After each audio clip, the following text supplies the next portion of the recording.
Hello, we're getting ready to go, and we are live. How are we doing, everybody? And I'm so welcome happy you to used the blue background. Thank you very much. I find that honestly, I'm not joking. I find that color very soothing. nice, So that's nice. nice. Yeah, and I've got a new subscriber, JP PRH1, if I'm reading that. So thanks, Yes, thanks for yes, he's being been here. around. I think I I've thought seen I've him seen you. making the rounds. He's a good guy. Yes, yes. Thanks for being here. And so today, basically, we're just going to talk about comics. If you saw the thumbnail, Mm. I'm going to show a couple of screenshots real quick to see, to show everybody what we're talking about. But first, let me introduce my guest. For those who don't know, that this is Hungry Boy, and we've got one more popping in. So let's add JJ Hooray! Kirk. What's up, buddy? JT, hello. Bueller. Bueller. Bueller. Bueller. All right, JT. So obviously we can't hear you. Can you hear us? Hey, buddy. Buddy Hepburn is in the house. Buddy! We always love Buddy, and we love Tina, the naughty Amazonian, also known as the Naughty Dragon. And let's see if we can give JT. Let me see. Let me send him something here. Can you hear me now? Yes. I was just gonna text you. You defeated the StreamYard's goblin. That's good. Yeah, I did indeed. I didn't boomer it right off the bat. I'm so proud. Just give me a few. We'll see what happens. I feel like I boomered it with my mic, so that was StreamYards. I guarantee you, it was bloody StreamYards. I'll take all the boomer for you. No, StreamYards can take the boomer. Split screen. I like this one. Oh, that's pretty cool. This makes Hungry and I look quite svelte, I must say. Yes, I just lost 50 pounds. Yeah. Hello, Lady V. I'm blinking twice. I actually got to meet Lady V somewhat on the Fortnite. She asked me to come and play. Yes, she's very, very nice. Very nice. And so, JT, we're just going to talk about a little bit on how comics work. Not a complete in-depth, but we'll see how it goes. So basically, I'm just going to touch it up with the let me show you here, because I'm still trying to learn how to do this stuff here. I'm going to and as I told Dave, JT, you can ask any question you like, as long as it doesn't compromise my anonymity. Wah. Right. And okay, what are the last four of your social? What are the first three of your social? Okay, I just need the middle two. All right. Perfect. Oh, see, and I forgot you have to add it to the stage so it really shows up. There we go. Oh, that's one of my favorite pages ever. Yeah, well done. I had this in my thumbnail. This is oh no, I'm sorry. That's one of my Werewolf at Night. Yeah, that's one of my Werewolf at Nights.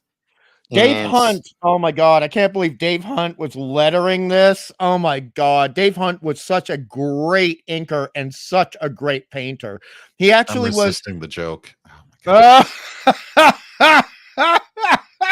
No, he really was. But and the thing about Dave too is people who weren't in the industry, they didn't realize he was also on Facebook, and he was a hyper realist oil painter, JT, where he actually had to physically show some of his paintings, moving them around on camera so you could see, no, this was painted, because people thought they were photos. All right. No rest for the wicked. All right. So that's just a segue. Sorry, apologies. No. This is why. So for everybody here, this is why Hungry is here to help me explain how this works. So as you can see, for everybody who's always looked at this stuff, you've got a writer. Okay. You got the artist. Okay. You got the letter, and then you got the colorist, then you got an editor. And sometimes there's pencilers and other different additions to what they do. And I was like, well, I need to, I want to know how all this works. I mean, sure, you can have an office or at home. I think Hungry will touch on that. And then I'm like, how does it get put together? So that's why Hungry is here to help us understand basically how it works. And I just thought it would be a kind of a cool topic. And so let me drop out of that one.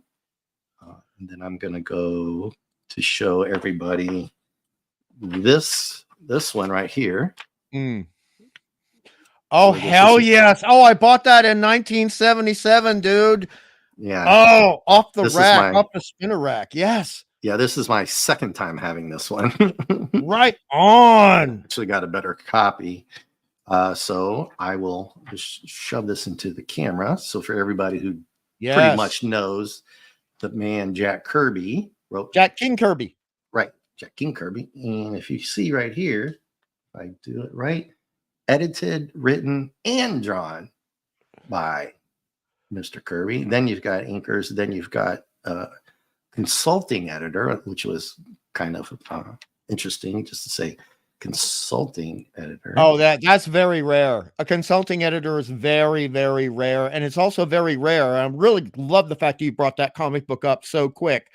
It's very rare for someone to do all those jobs like Jack Kirby did. I mean, it happens with graphic novels, but with the corporate comic books, it almost never happened. Few people were trusted to do that. Oh, there's the man. There's the god. There is the god of comic books. That's Mr. Kirby there. And if I'm not mistaken, there may have been somebody that Clauby told me about that probably should have been listed as a consulting editor, but he was just, his name splashed on it on the top instead. Quite possibly. Don't make Voldemort, me say it. I think was kind of Don't make me say it. Go ahead. Say it. Stanley Lieber was the name he was born under. Stanley Lieber. But we'll avoid that conversation. Yeah, let's please do that. Let's avoid that. Funky Flashman was how Jack King Kirby actually satirized Stanley Lieber in DC comic books. He actually created a character out of what Clauby used to refer to as Uncle Stan. And that was a big industry joke. Everybody, some readers didn't know it, but everyone in the industry did. But it's just great you brought up that first page of the Black Panther, and that was one of my favorite series in the 1970s. It's one of mine. I'm gonna go read it again. It's probably be my third or fourth over the years. I did sell it, and then I felt bad, and I wanted it back. So yeah, and then just here's another one, Inhumans #1, and I think everybody gets the picture with the picture. Let me remove this other one. Yeah. And go here. And then you get the gist for everybody who's not too familiar. I'm sorry for the lighting. George Perez, the great abiding George Perez, sadly inked by Fred Kita, but I'm not gonna bitch about that guy. Yeah. So you can see we've got writer, artist, inker, what is that? Colorist and letter, double team there, and Marv Wolfman editor. It's been around for a long time. I didn't pull out any of my Jim Shooters for you there. But thank you. You're welcome. So JT wanted to kind of pick your brains, but let me ask you, what's your experience with this kind of stuff, JT? In terms of creating any of it? I'm just a normie consumer. Yeah. Just a fan. Do you ever notice those kind of things and ever wonder, are you just straight into the book? I'm always fascinated by how it's all constructed, and Bobby knew all this front and back, and so I learned a lot from him, on what some of this stuff would be, considered good or not good, and which is kind of cool because some of it's old art in these comic books going back to the 30s, 40s, 50s that he would talk about sometimes. So, to the eye of somebody in the 2020s, it looks maybe outmoded at first, but how dare you? I've gained. Well, no, like in terms of an art style, right? I'm kidding. But, I by no means would be able to start grading comics or any of this, that, and the other, or identify the artists by, just their work alone. But I think I can discern absolute, raspberry from Good. Right You know what I mean? on. So yeah. Right on. The Golden Raspberry Awards. I know exactly what you're talking about. So that's why I wanted to come on here tonight, because I was like, oh, I want to learn a lot more about this stuff. And if you're going to have Hungry on, I was like, oh, Dave, this is the perfect show. Well, I am blocking. You see that there? That's there for a Yes. reason. That's for our friend, Clavering. And I wish he could have been here as well. That would have been a good one to have him and Hungry go at it a little bit. Oh, I actually, there were certain things Clobby didn't know about the industry that I had to explain to him a little bit. And And I mean, his knowledge about the actual times and dates and the people who worked on things, right? Nobody can touch that. And he was very kind, overly generous. And he would say, oh, you know more about comics than me. I said, no. I know how to make the sausage. That doesn't mean I know as much about the sausage as you do. And that was true. Clobby was I considered him a godfather, right? In terms of knowledge of the industry and appreciation of the industry. And I honestly have never met, I don't mean to go into like a memorial thing, but I have never met anyone who loved the comic book medium as much as Clobby did. And that was magnificent. I had showed him a copy of Batman and the Mad Monk only because it's just a limited 1-6 series that had an homage cover to one of the homage covers that he liked. Right. I had just shown it and he was like, oh, that's so-and-so and so-and-so. I'm like, oh, Jesus. Nick's pretty good with that too. Like, he can retain all that. So Nick's fantastic too. So let's dive into it when we're looking at all those people there. So any other things you want to ask JT to get it kicked off, or I'll just go right on in and ask a few questions. I'm just gonna let Hungry run with it, really. Oh, I wanted to let him start because otherwise I'm probably gonna be asking stupid questions. No, they won't be stupid. No stupid questions. No stupid. Well, I just wanted to learn how the whole process went from idea to finished product. I know all about that, baby. Right, I know all about that. Right, and more specifically, the artistic process in the middle of that, right? Like, I don't necessarily care about, production, like marketing or any of that. The paper. But, exactly. Yeah. So but we can touch on that stuff later if you want. Yeah. And hail to Bucky's Crafting. Hello, Bucky. Great to see you. Yeah, and a few other people. And if I miss you, I'm trying to highlight. And MMM's in the chat. MMM, who's using a different name, just another maniac, Martin. But thank God you're here because he also really loves the comic book material as well, as do a lot of our other friends, and who are. I hope they show up, but we'll see. Guys. Sorry, you got to yell at me sometimes. Put me back. Tell me what to do sometimes. Put me back. Take that off. Put that on. Feel free. Okay. And JT. Oh, no, I'm incompetent at this tech crap. So you do what you have to do. Oh, I left my screen on there way too long. So I was like, yeah. So JT, that thing is done for you. So you should see that in the. Yep. Cool. Thank you. Thank you much. Yep. Yep. Awesome. Very funny, buddy. Hungry. Very funny. Let's say you got the three of us. We're sitting around and we say, hey, we work for so-and-so, Marvel, DC, Dark Horse, whatever. And you got a comics idea. Somebody says, we're going to go with it. We'll leave that kind of stuff out of there. There's somebody who says, okay. And then they hire people, right? Oh, yeah. Okay. So then they hire all of these people. Where does it start? Who gets the lead on? Like, does the inker start? Does the letterer start? And then no, that's really funny. No, the inkers and the letterers are the last people in the process. Awesome. This is what I'm trying to dig at when we get. Like, I think JT. I think we might be on and the colorist line with what we want to do. The colorist, technically, in classic comic books, the colorist is going to be the last person in line. Okay, and then you're going to have the final editing. Hold that thought, then. So then I'm on track here. So basically, like I was saying, we're all together. Somebody says, hey, we got a new comic book. We've got it rolled up. Go. Okay, go, Hungry.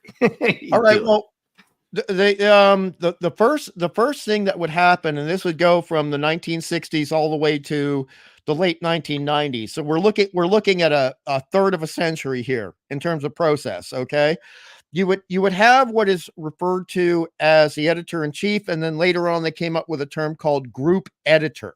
So that would be somebody, the group editor would be telling the writers and the artists of multiple books, not one comic book, multiple books, where the company wanted the direction of these comics to go to. So you would have the group editor of people like the X-Men. So they would be called the group editor of the Muti books. That was their name, the Muti books. And then you would have Denny O'Neil, who is the group editor of all the Bat books, all of them. And by the way, that's the homage that Clobby liked, the Detective Comics, I think 31, the Danny O'Neil. And I think JT, somebody or Mark had to help me, who wrote that as well. It's Denny and drawing a blank on that one. But sorry, go ahead. Well, Denny generally only wrote his own stories. He didn't generally co-write with people, but I was lucky enough to do a little bit of illustration for him early in my career, and that was a great honor to do that illustration for Denny O'Neil. And so like Denny might say, this is what we're going to do with Batman. This is the idea that we have for how we want to progress, how we want to pursue the ongoing Batman saga for the following year. Okay. They will have phone conversations or sometimes sit down conversations if people were lucky enough to be in the office or be local, and they will have a discussion with the writers and decide where they want to go. And then the editors might have some artists in mind, or oftentimes what happens is an artist meets a writer and the writer thinks, oh boy, I really want to work with you. And so they present us to the editor, and then we get presented to the group editor. Okay. And then everything has to be signed off on by the editor-in-chief, who runs everything, and then the publisher. So, for example, Jeanette Kahn was the publisher and the head honcho of DC for many, many years.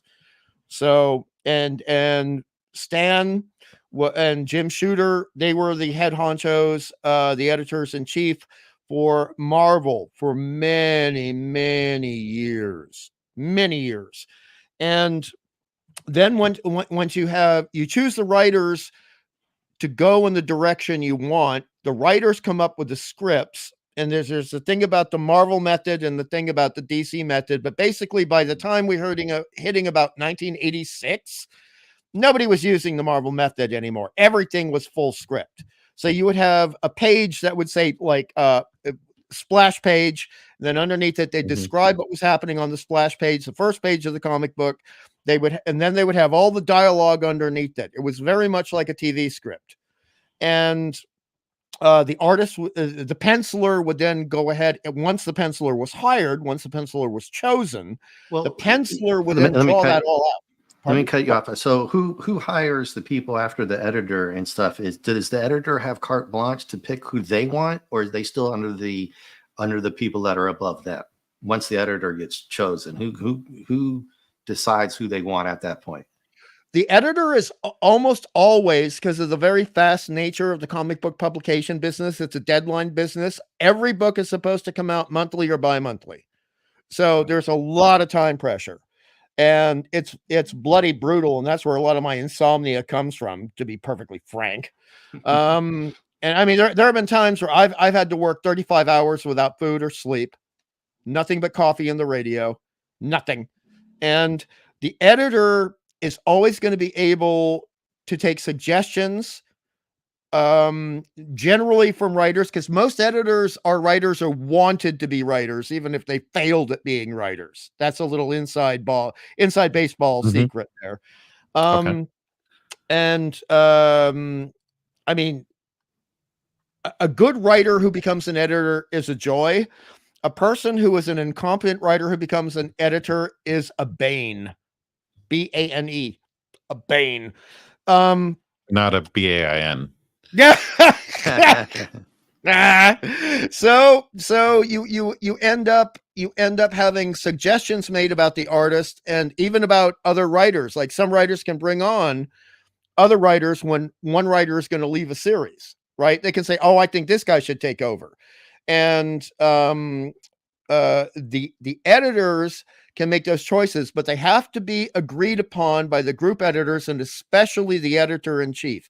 And the editor-in-chief always has the power of no. They are the final arbiter. And Always. that would be somebody like we know, Jim Shooter and a bunch of other Yes. people, right? And Precisely. so even, and I won't derail you on this, but when Kirby was doing the inking the letter, I mean, sorry if I say something wrong, letter, like what I had showed you, he still, well, at least when he was younger, right? Until he got famous, right? But he's still under the purview of the editor-in-chief. Unfortunately, yes, that is correct. Okay. And Kirby almost never inked his own work. That's why the page you showed us is very important, because you showed us a page from Black Panther I'll show that again while you're talking. Yes, sorry. Mike Royer, sometimes pronounced Royer, but I think it's Royer. Mike Royer, who is a great artist in his own right, he was the inker for Kirby on those pages and a lot of the DC stuff when he was doing the New Universe stuff. Sorry, not New Universe. Sorry. Mr. Miracle and all the Dark Seed stuff, etc. So Mike Royer was one of Kirby's favorite inkers and adored Kirby's work. And Mike Royer is what I call a finesse inker, meaning he's not sloppy, and he'll stay up and go through the hours without sleep to make it look right. He will take the time, like poster artists for movies, Drew Struzan, okay, who's the guy who did, maybe you don't like the Masters and the He-Man and the Masters of the Universe movie, but the poster was fantastic. That's Drew Struzan. He did a lot of the Muppet movie posters. That's Drew Struzan. Okay, he did Return to Oz, Drew Struzan.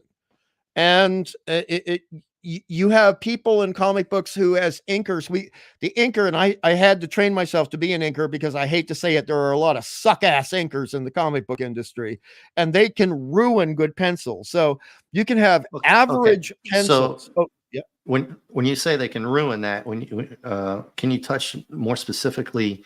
Does it bleed over, or is it just it ruins the edges? How does that work? It just looks sloppy. It just looks nasty. It's not good. Okay, just imagine your favorite song in the world, Dave, and imagine listening to it through a 2006 Nokia flip phone and how terrible that would sound. That's bad inking. Gotcha. Inking is the trend. Yes. So, question for you then. So, does the penciler draw the speech bubbles then?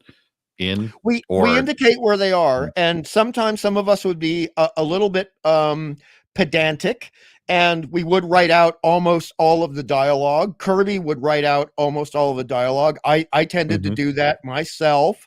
Thank you, Phantom Outsider. I've had almost no sleep. I did mess that up. I apologize, Fancy.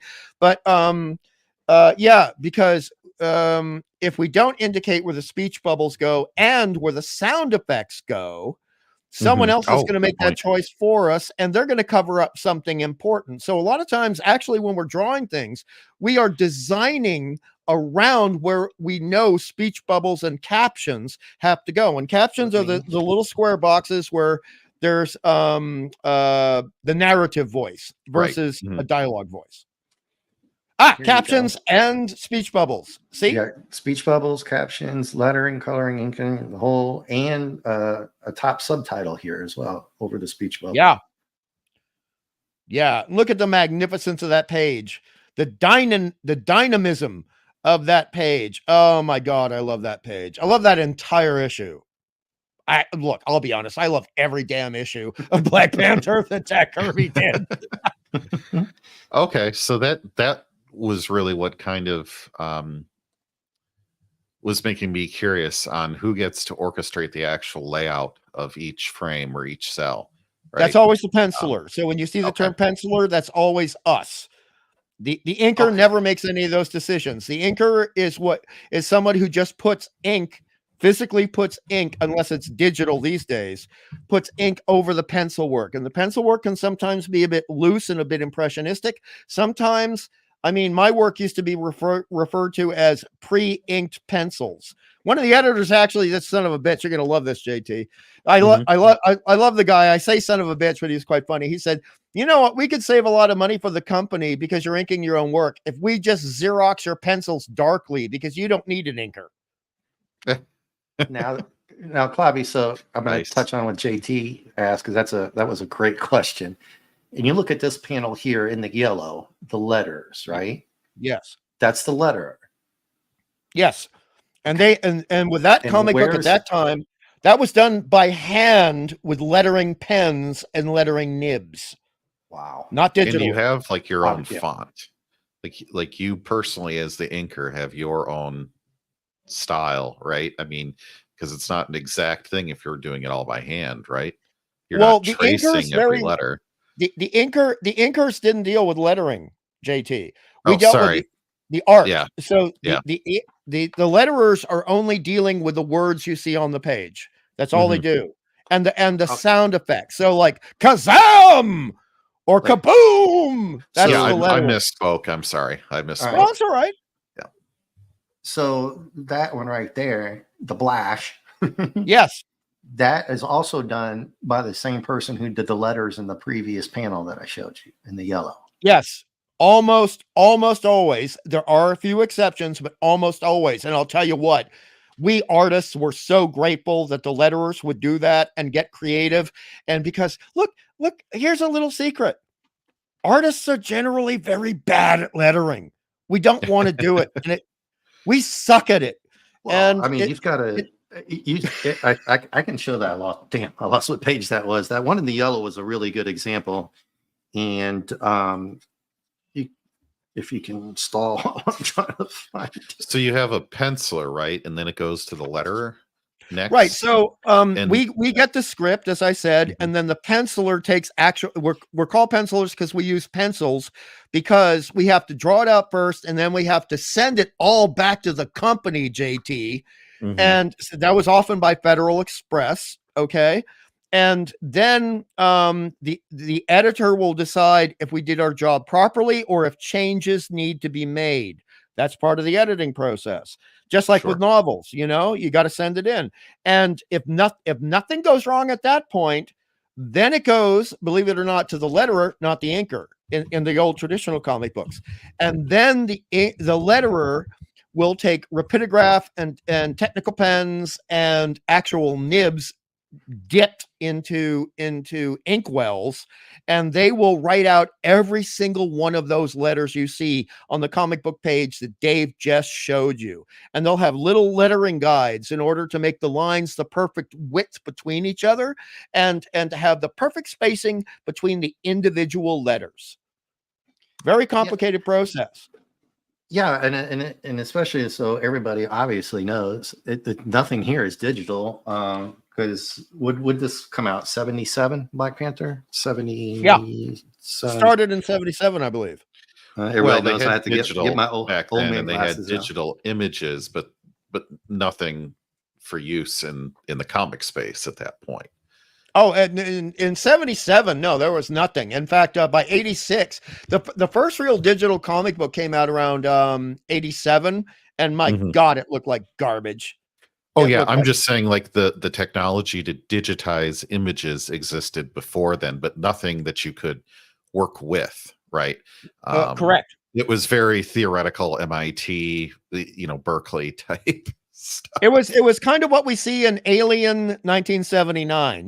That's about as Yes. digital as you Mhm. could get. Yep. And also Star Trek: The Motion Picture, digital Yes. images. Yes. But with comic books, no. I mean, my God, we didn't get a decent color Xerox that you could really use for any comic book art until 1986. Oh, and that's still, it had to have been ludicrously expensive. Oh God, yes. Oh God, yes. So Sienkiewicz used to use to repeat panels, for dramatic effect.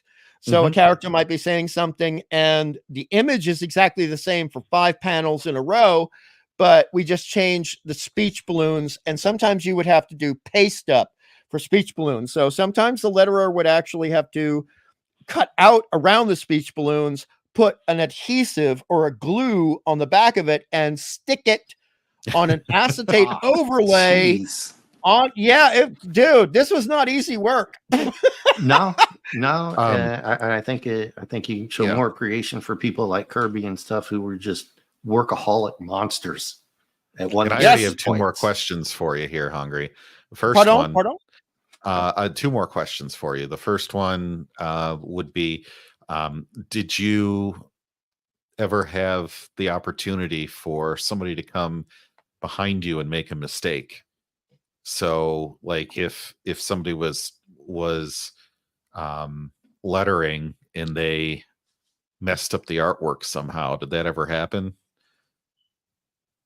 Can I plead the Fifth Amendment? I think that answers your question. But you know, the other thing too is if you ever, this is why I taught myself how to ink, because the penciling can be utterly ruined by the inker. And oh my God, I got slaughtered by one guy. He's a nice guy. And when he pencils his own work and when he inks someone with a totally different style than mine, look, the guy was fine. Sometimes the guy was very, very good. I would never say great, but he was very, very good. But my God, he slaughtered me on an issue. And we probably lost 10,000 sales on the basis of his inking. And sometimes you have there are certain parts of inking, and the last part you do, which is the grunt work. Okay. And Dave knows what I mean by grunt work. He understands that term. You probably understand it too, Dave. It's like the most boring, repetitive part of the process, right? And that is after you do all the lines by hand with ink, after you've drawn everything by pencil. And there are several different ways to pencil, which we can get into a bit later. Then you have to do what's called the fill-in blacks. And so imagine you've got an outline around a circle. And then around that circle, there's another circle. And within that border between the two circles is solid black. Filling in that black is called fill-in blacks. And some people would get really overtired. They get overworked. They'd be sloppy, and they would ruin the outlines that you carefully put there, that you use templates to use. You might use a compass to use it. And you would sit there and go, God damn it. It took me 25 minutes to ink that, much less draw it in the first place and then ink it. And then this guy just goes ahead and boo-foos it. No. Right. And then I guess my other thing here is, so like as a penciler, was there any, I guess, insurance policy, right? Because to prevent mistakes or FedEx losing your work in the mail, or was there like a trace paper that you would use to make another copy of something, so that way if you had to, you could go back and reproduce what you did much quicker than starting from square one? Not until good scanners became available around 1995. Oh geez. Oh geez. Wow. Yeah. So no. Okay. Wow. Look, there is always when you have to sign a contract, there are two things to get into the nitty-gritty of it for a second. You can be a contract player, or you can just sign a work agreement. Okay. Like a freelance voucher, but there is in general going to be an act of God clause. And that's covering what you're talking about. So like, yeah, I send off the work. I'm living in California. It's sunny. It has to get to Chicago, and there's a bloody rainstorm and everything gets ruined. That's not my fault. But yeah, sometimes we would be asked to redo things. And sometimes pages would get damaged and we would have to remake them, or someone else. And oh God, you're going to hate this, JT, and you're going to hate this, Dave. Oh my God. Sometimes there would be another artist who suddenly had like 2 hours to do 10 hours of work and come up with the page that got damaged. It isn't even you. Yeah. Brutal. Oh man. Oh no. And sometimes it could have been, the part that only hurt JT is when it was always like that Charlie Brown look. It would always be a page you were incredibly proud of. That was the one that got damaged. Of course. Yeah. Yeah. Of course, that's what's going to happen, right? That just sucks. Yeah. And I do apologize to anyone in the chat, because I'm not going to be talking about digital much, because I never worked digital. I still don't. And I can't really talk about the digital stuff. I can't talk about the Wacom tablets or the Cintiq tablets and the layers, but that does make it a lot easier for other people going down the line in the process, because you can digitally layer the lettering now, and people just buy fonts. They don't letter properly anymore. Well, I shouldn't say properly. I apologize for that. They don't letter physically anymore, and the coloring is almost entirely digital now. And my colorists had to go through a hell of a lot, JT. They were working with Well, the Verol, technology Prismacolor. has changed. Well, there Oh, is yeah. technology now.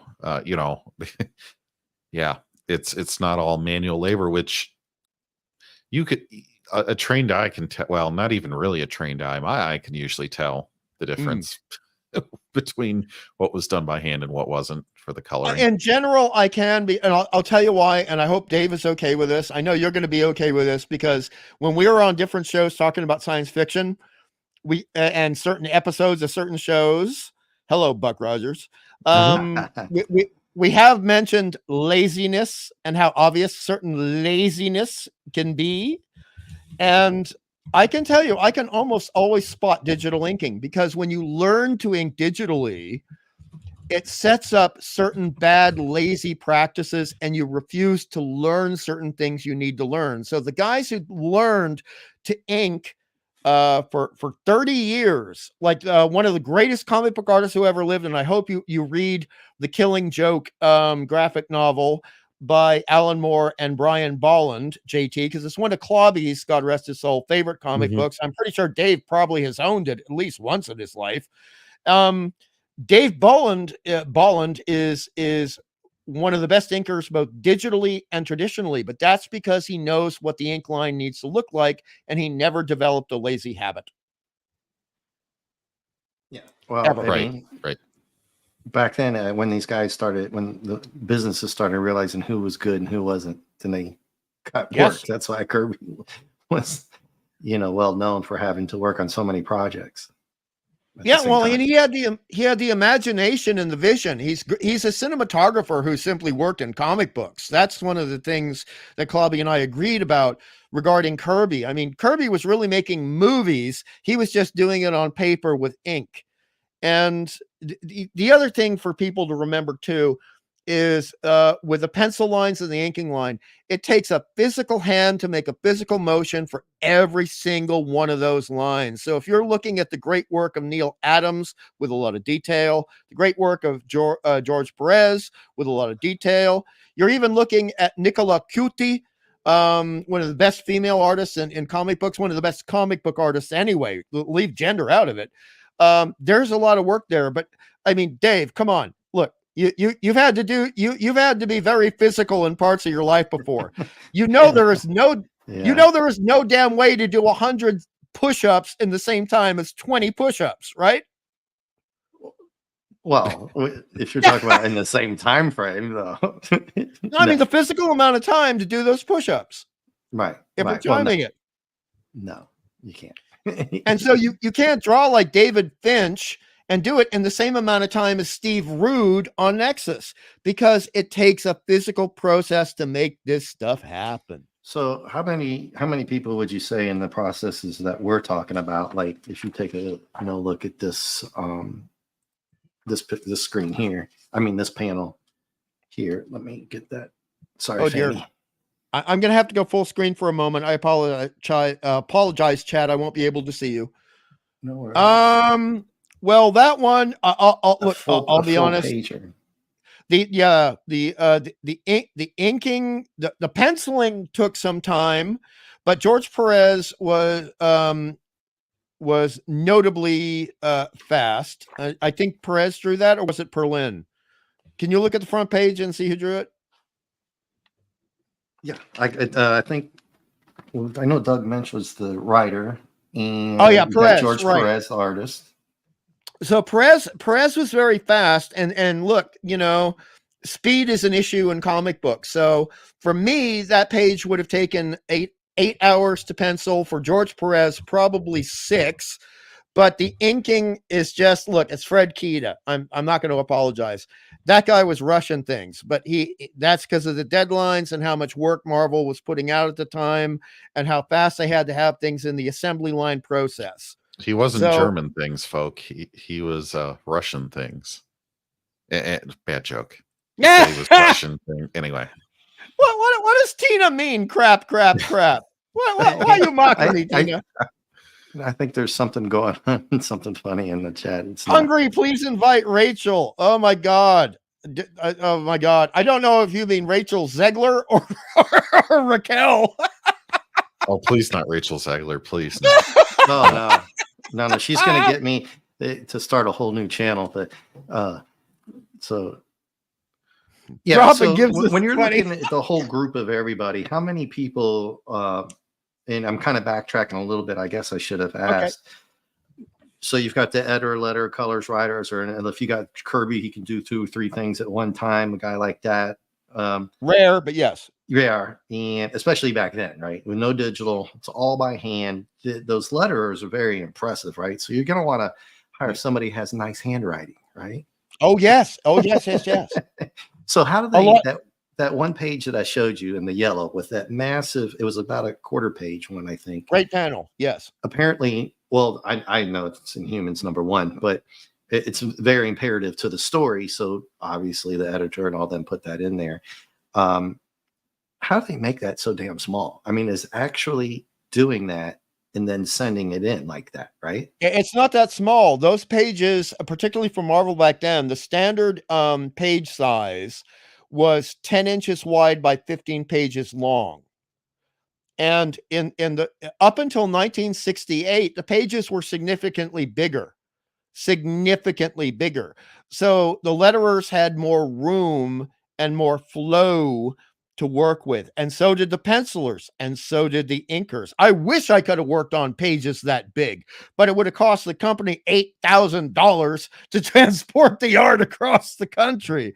Right. And the companies, by the way, they used to have their own Federal Express account, so they would foot the bill. We would just put the account number into the Federal Express receipt, and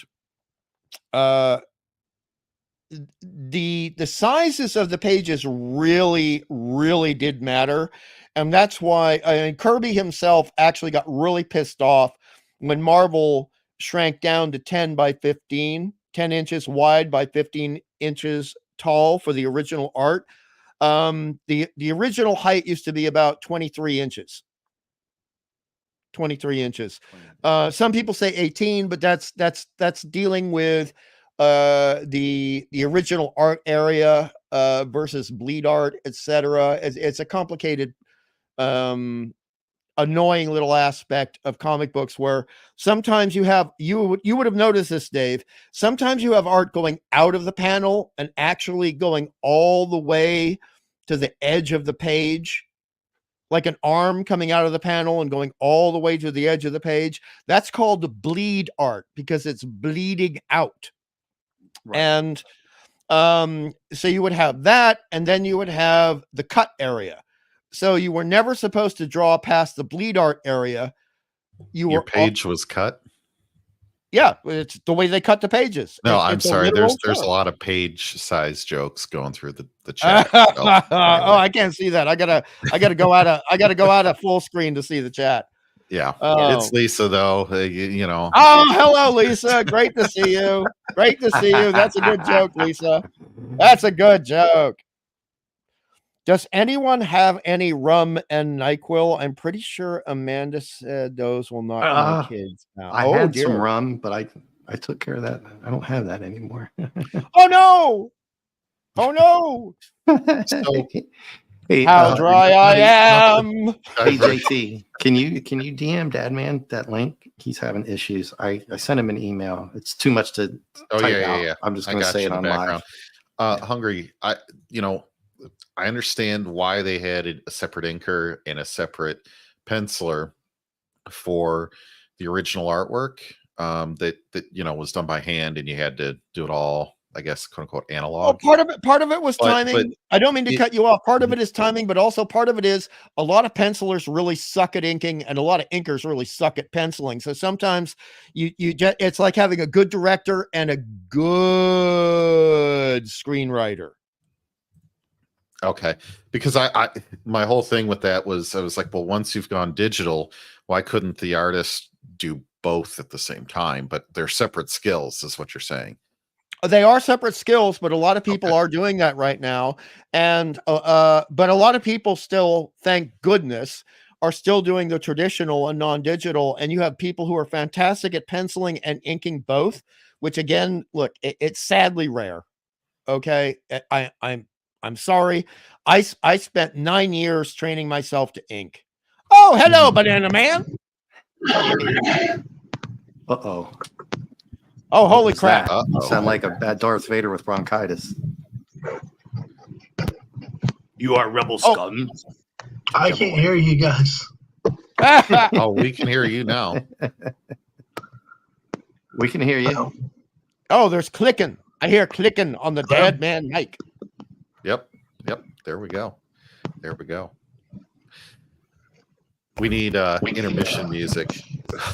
No.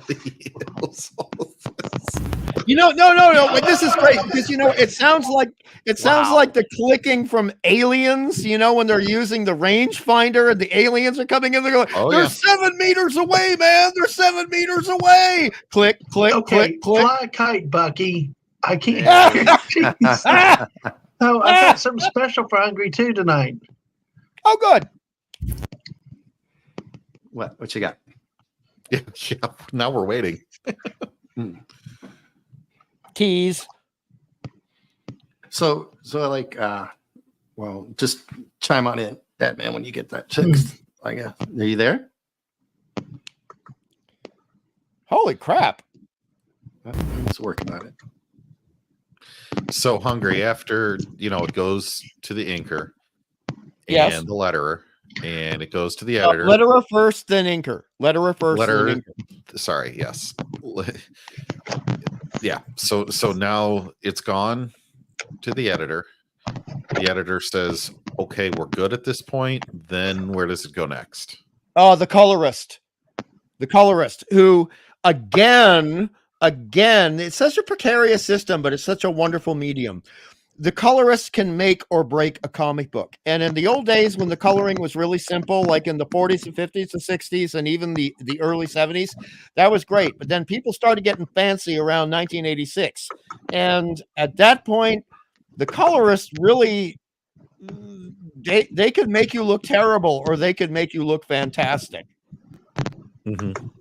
And they would often, up until I'd say around 1994, it was still being done physically, like with Barol Prismacolor marker pens, which were xylene based, by the way, and before the markers changed over to alcohol based. And they would also be using wax color pencils and sometimes airbrush. And the work that they would have to do was just amazing. I treasured every colorist I ever had. Every now for the chat, what is xylene? It's not the mic, it's the headpiece. Oh, dear God. Okay, Deadman, you fix that. I got to go to the loo. I had too much coffee before we came on. I'll be right back. Okay. Well, this is intermission. Hold on. Let me put a banner. You got 5 minutes. Oh, that was from the other day. Hold on. I got to edit that one. That was from my boomer. Okay, there you go. Now you we tried to end the stream and it didn't end the stream. And Bucky is kindly asking Dadman to cease and desist the petting of the mic, I guess we'll say. Yeah. I think we lost Dadman. I think we did too. I think Dadman, you come back, man. I don't think he was originally intending to hop in, and then by popular demand in the chat, Yeah, I think you're right. We've been asking some great questions. All right, here we go. Welcome back, Dad Man. How you doing? Check, check. Well, we can hear ourselves in his speaker, That's a no. which means his mic is working. Yeah. Oh, and take care, JPRPH1. Yes. Thanks for Thank you coming so in. much for coming by. I Yes, appreciate and that. I'm back, and thank you, JP. Thank you very much. Thank you, and thanks for subbing. He says he subbed. I gotta click back and do Awesome. likewise. At some point today, will it be okay to talk about aside from markers, the physical materials, the tools that we used in the trade physically? Yeah. Will that be all right? I think JT, did you still want to touch up on that last Yeah, stuff sorry, when we're talking JT. about inkers and letters? Who comes first? That's what I was trying to. I wanted to get through all of that, and then Yeah, sure. take your time. I'm in no hurry. Inside joke. Okay, so it goes to the colorist, and you were saying the colorist can really make or break the whole, I guess, ensemble that is the comic book, right? The colorist can make the comic book look glorious or awful, but not as much as the inker. The inker is really, even though they're never considered as important as the penciler, and a bad penciler is just going to be bad, but a good inker can make a bad penciler look great, and a great colorist can make bad penciling and bad inking look good, but a bad colorist, dude, that's bad news. That's bad news. Like you do all these little fine lines over some hair, some beautiful cross hatching over some hair, and some dumbass son of a bitch colors it dark purple, and you can't see anything. So, and that was kind of one of the questions I had in relation to the inker versus the colorist, because black is obviously one of the colors in the palette that you can use, right? And so you're using the ink to add emphasis, Yes. in thickness to add emphasis. Does the inker also shade to a point, in where is the line drawn where the colorist might be able to use black for shading or depth or detail versus where the inker may have that role? Well, this is gonna sound counterintuitive. And I'm sorry for that, but you're a sci-fi guy, so you understand what counterintuitive means. So does Dave. Sure. But generally, anytime you see a solid black in comic books, that's done in the inking process, not the coloring process. So when you want to imply black, like for example, that page of the Inhumans that Dave showed, so you have Black Bolt. His costume's supposed to be black, but what you do is you make heavy shadows and then you color it in a blue, a particular shade of blue, so it psychologically implies a black costume. And that's how we go about it. Was there something else?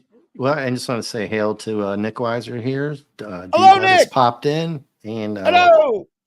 D-Bud, I thought I sent you the link as well to X. I wasn't sure. If you want to come on, let me know. Nick, you've got that. If you need to resend it, let me know. Oh, and D-Bud, by the way, for people who don't know, D-Bud Martin is one of the greatest comic book aficionados who ever lived. And I really appreciate his opinions on the things that he has loved ever since, well, God, probably nearly before I was born. And dude is very smart. Dude is very knowledgeable. So if we get him on the show, it's a party. So I had another question for you here, Hungry. Dave, if you don't mind, I have a ton of questions in my mind. I want all the questions you have, JT. I'm going to be a whore. I don't care. So, in the digital space, you're thinking 8-bit color, 16-bit color, 32-bit color. When you're talking about like numbers of colors in a color palette, right? On like a computer screen in that type of thing. Yeah. Whereas, an artist could theoretically make an infinite number of different colors with mixing paints or whatever together. Was there a set standard of colors that the colorist had to work from, or were they responsible for making that? And then was there some type of a translation that would go into effect when you're talking the actual printing press will only do Yes. 20 colors, so we're going to shift the color space here, so you had to kind of account for that too? That is a brilliant question, and you know how much I appreciate genius, JT. So I'm not sucking up to you. I'm just saying I really appreciate that question, because Great question. that was By the way. that was very much the case. Now, obviously, that changed a lot once we got to digital comic books, and you can actually just make a comic book that is only for use on the computer or a screen or a digital format, or printed by the new methods we have today.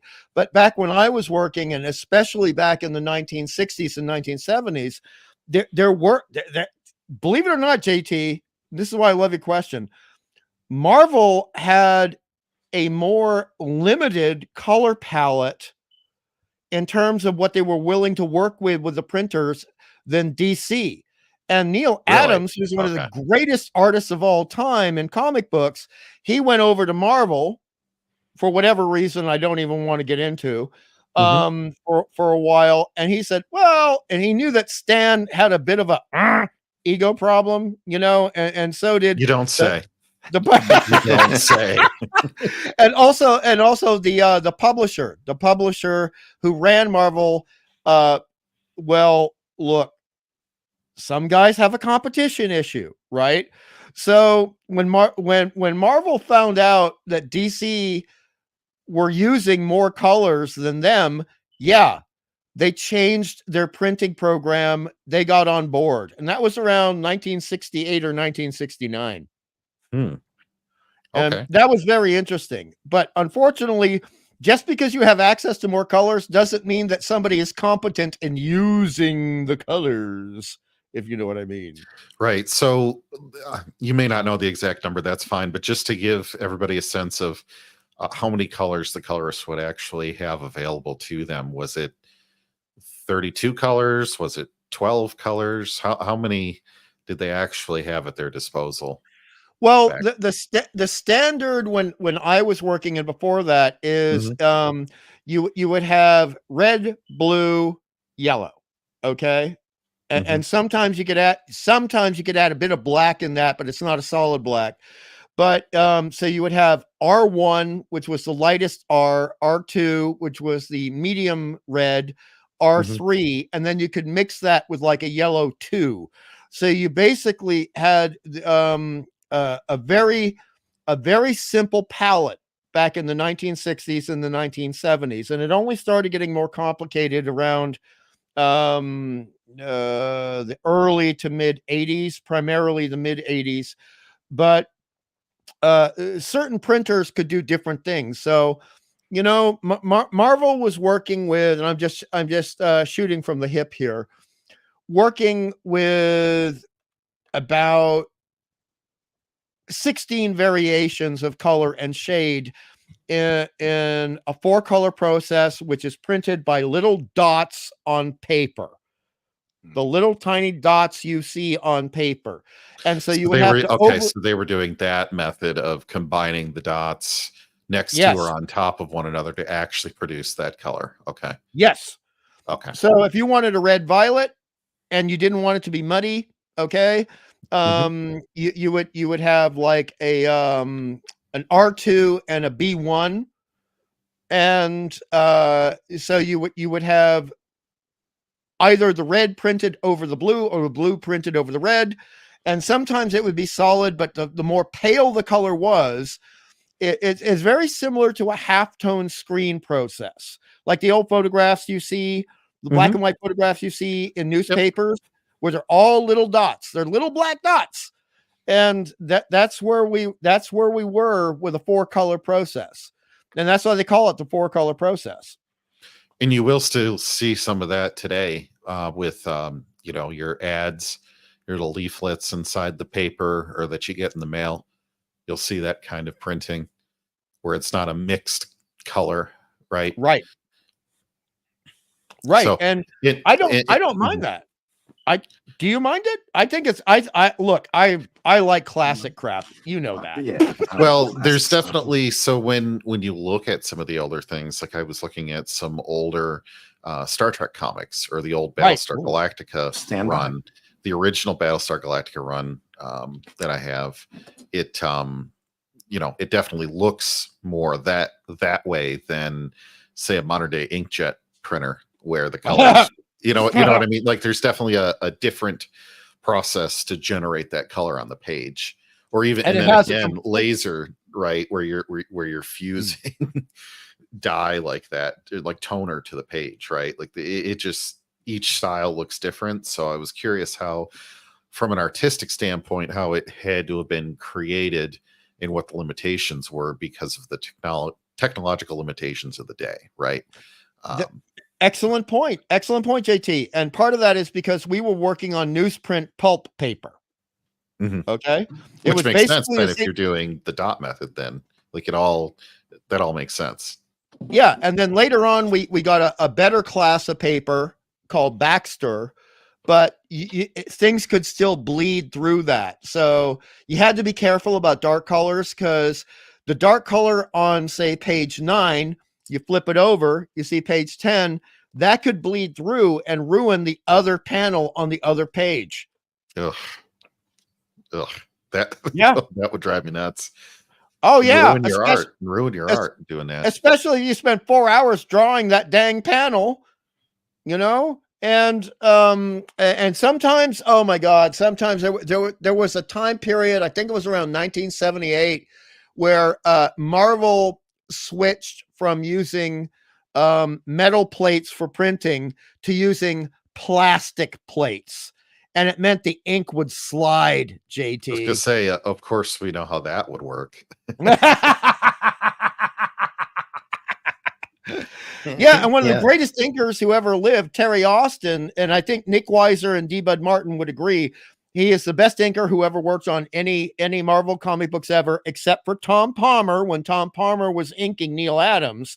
But Terry Austin hated the plastic plates. And the other thing, JT, that was terrible is when you were making these plastic plates, you might have a diagonal line at about a 60-degree angle, and it might be a tiny line, and it's supposed to be perfectly straight, and it would go wavy like a pubic hair. No. Oh yeah. Oh.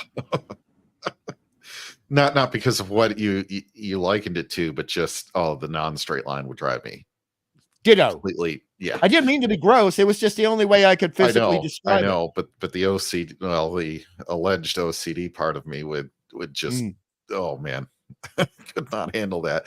The in this is really cool to know, and I'll tell you why, Hungry, because coming at it as an adult to a lot of the comic area, like and not having grown up through the 60s or the 50s or any of this, you kind of don't always know what the technology was like or what the capabilities and limitations were, right? So on the one hand, you would think, well, that's just the style in the 50s and 60s. That's just the color scheme that everybody was into. It was chosen to be that way, when perhaps it was because somebody had to say what red and what blue, I like where you're going here, but it really wasn't, right? So there was creativity in how that was done.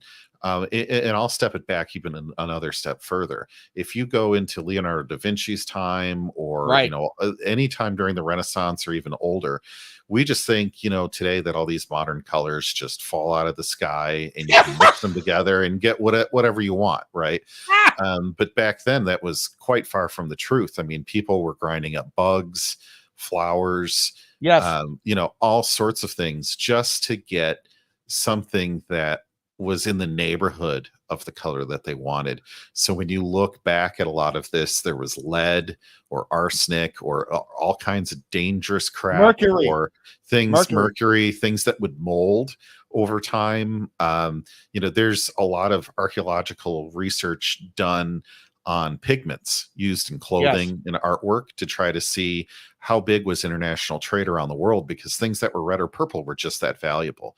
And so when you look at artwork from 600, 700 years ago, you have to look at it and say, okay, well, the artist had an idea in their head, and this was as close as they could actually get. And what did they actually do with it? I think speaks to the genius and the brilliance of the artist at that time. In a way that just staring at the painting, you're like, oh, those colors look kind of bleh.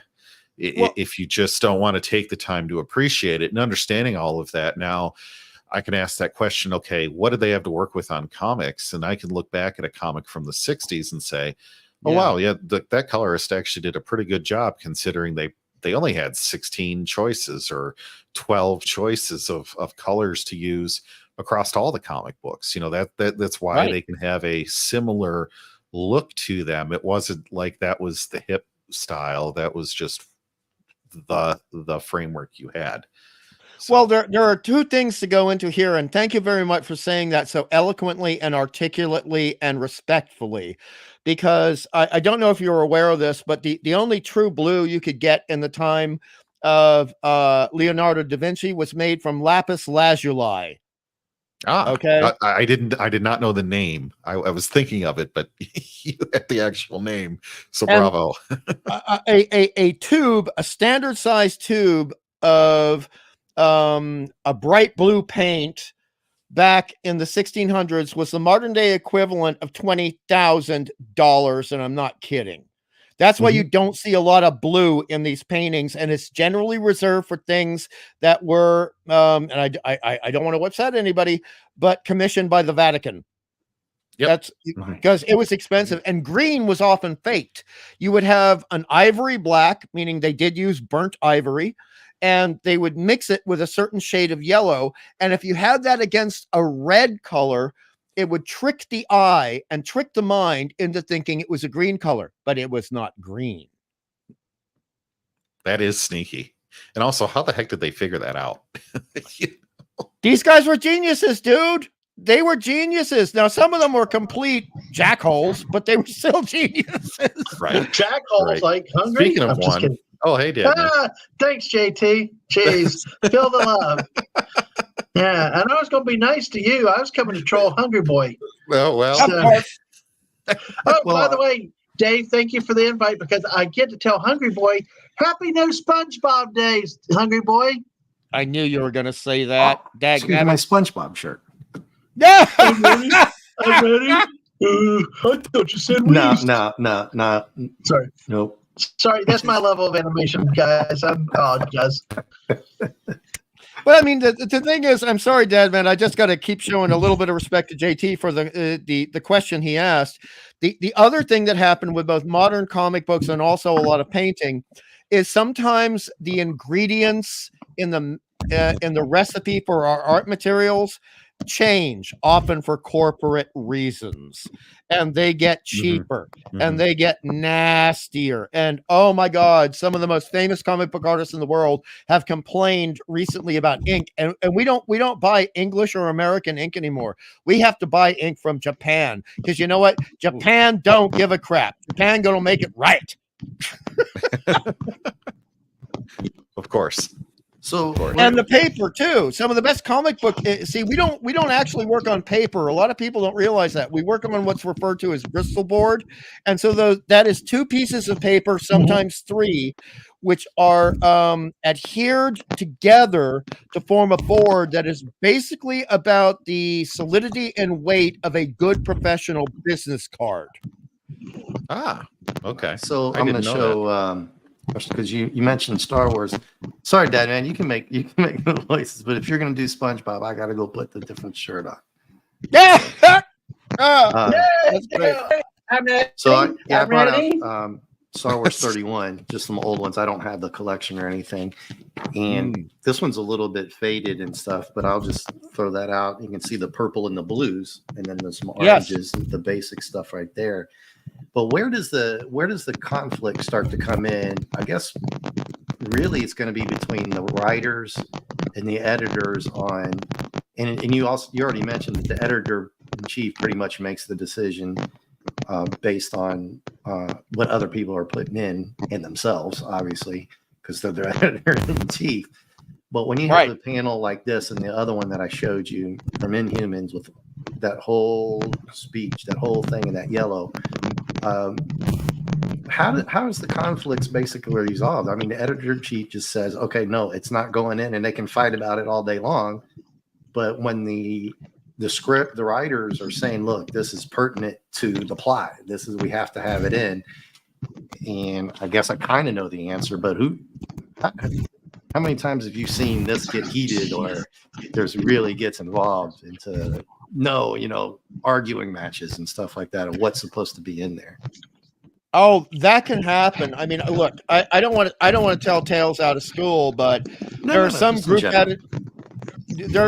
editors that would go to war with other group editors, and there are sometimes that they would try, like if I was working for a group editor or an editor that was unpopular with the other guy, they might try to get me fired or my friends fired. That kind of crap, it's just like Hollywood. The same kind of crap happened in comic books. So when it comes to your question over the final arbiter, you are correct. It is always the editor-in-chief.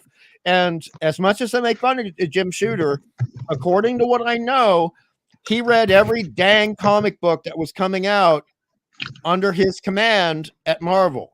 He checked everything. Now, sometimes he checked them a bit late, and sometimes he might want to make a change, in which case he would tell that to the editor below him, and then the editor would tell it to the writer, and then sometimes the artist may have a beef with it. Oh, you okay, Dad Man? You all right? Yeah. Hello? Are you dying? Yeah, I'm just sitting here listening. Oh, okay. Okay, great. Okay. What happened? Are you eating? Yeah. No, I'm not doing anything. I'm just sitting here quietly. No, it just sounds. I don't think it's my mic. It only happens when you speak, and it's crackling very loudly. Well, I when you speak, I hear the crackling.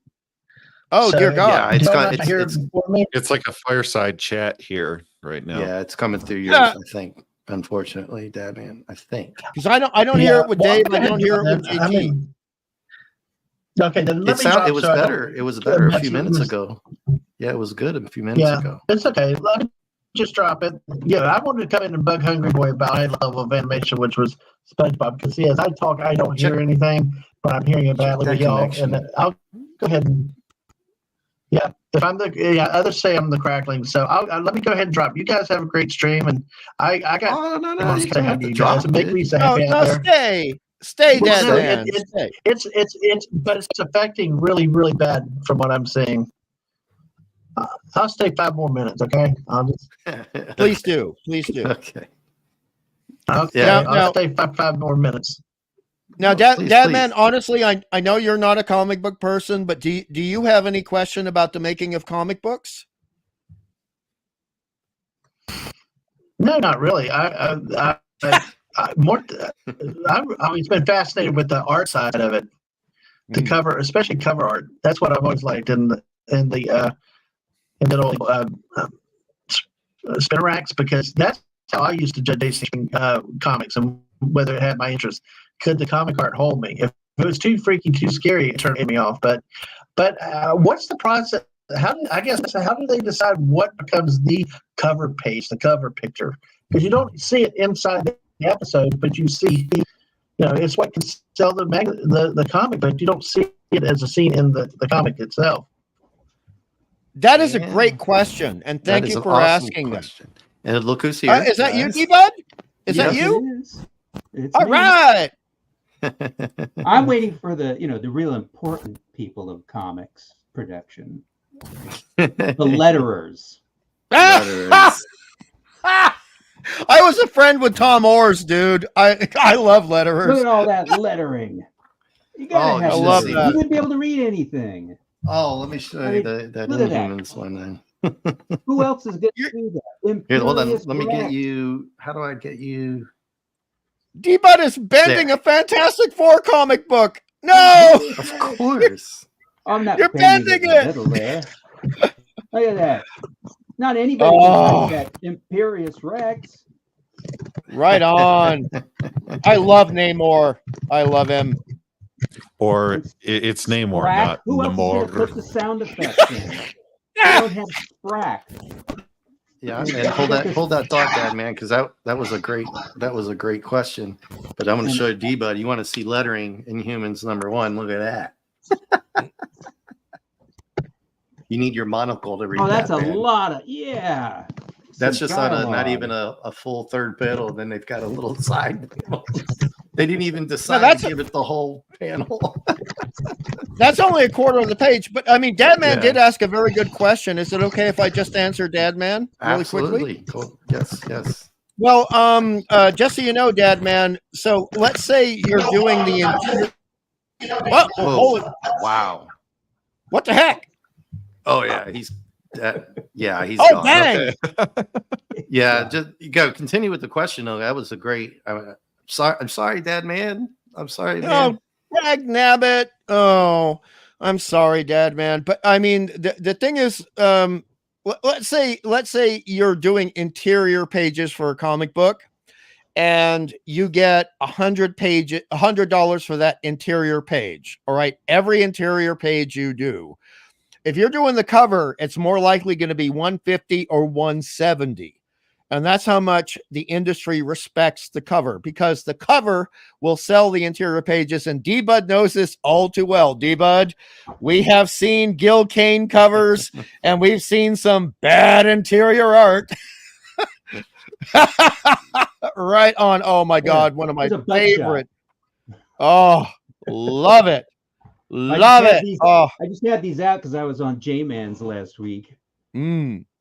So very nice. We were covering these this Kree issue, Ronan the Accuser. And look at that lettering. Yes. He's got to letter it. So he's got to create that. All by hand back then, man. All by hand. The letterers are the people that, other than color. I think colors are the most forgotten because they weren't getting credit in the books back in the day. But letterers were kind of bottom of the totem pole. People didn't think about them. Show the credit. Show the credits on that, and I'll blow you up here on the just read off and just show. The beauty of it. Stan and Kirby. Yeah. Kirby Crackle. Who's the editor Crackle, on that but you've got some guy named they spelled it wrong. I think it's Stanley Lieber. Yeah. Yep. And Jack King Kirby, Joe Sinnott, the great inker for Kirby. I love Sinnott. Artie Simic, the letterer. Sam Rosen and Artie Simic lettered every comic I knew practically. You know, much of the lettering in the old Marvels, and the fonts. They do all these. This is all, like you said, by hand. That Spider-Man logo, right? They're doing all that, all this lettering. That's all the. That's all hand. They're doing all that by hand. Indeed, my man. And you know what? I hate to say this. I'm going to sound like a dirty hippie for a moment, D-Bud. I'm going to sound like a dirty hippie, but it used to, ever since I was a kid, it kind of pissed me off how Stan would make fun of the letterers, And but at least they got credit. Like there'd be the illustrious Stan Lee, there would be the dynamic Jack Kirby, and then there would be the always suffering Artie Simic. And yes. So Hungry, I might have missed this earlier. I was trying to get people like D-Bud links and stuff like that. If I missed it, like when we're finally getting all this together, like I had this amazing Spider-Man, and you're talking about the color. The colorist could really mess it up. Is that like something you were? You could see how dark. Like this is Amazing Spider-Man 213. You can see how much darker, like the backgrounds and stuff like that are compared to the ones that we've been showing you. But I guess that's what they wanted, right? I mean, how far along does an editor go? Do they go page by page and say, okay, keep it that style the whole way through? Or do they really take the chance of going all the way through and then saying, because you can't fix that, right? I mean, you have to redo this if it's not Correct. The editors would generally look at every single page, 24 pages. And as D-Bud knows, sometimes people were cheaping out. They were doing 17 pages. You remember those days, right, D-Bud? And yes. yes. But at least we got some Hostess ads, right, D-Bud? Yeah. Oh, that's a whole nother stream I'm going to do. Ads. I love the Hostess ads. Dave Cockrum did my favorite Hostess ad, D-Bud, and it was with the Hulk. The Hulk. Dave, I was just thinking about, those 17-page stories that, boy, Vinnie Coletta could probably knock out 3 comics a night with those kind of page numbers. Yeah, our favorite inker in all the world, Vinnie Coletta, right, D-Bud? Oh, yeah. Well, Dave. To be honest, and I saw somebody mention this about it. I read it, somebody's opinion on it. And I do have to say the way his inking style was, the thin line. Yes. It actually gave Thor a good look as far as it kind of fit with the mythology of the Thor title. It gave it kind of that sort of ancient look to it. Yes. And it sort of fit, but of course we know what he was doing. But it did kind of fit on that. I'll give it that, but he couldn't. I mean, you compare him like in Fantastic Four. Yeah. Well, you could really, the ones that he was doing in there were like, you can't compare Vinnie came along and fixed it.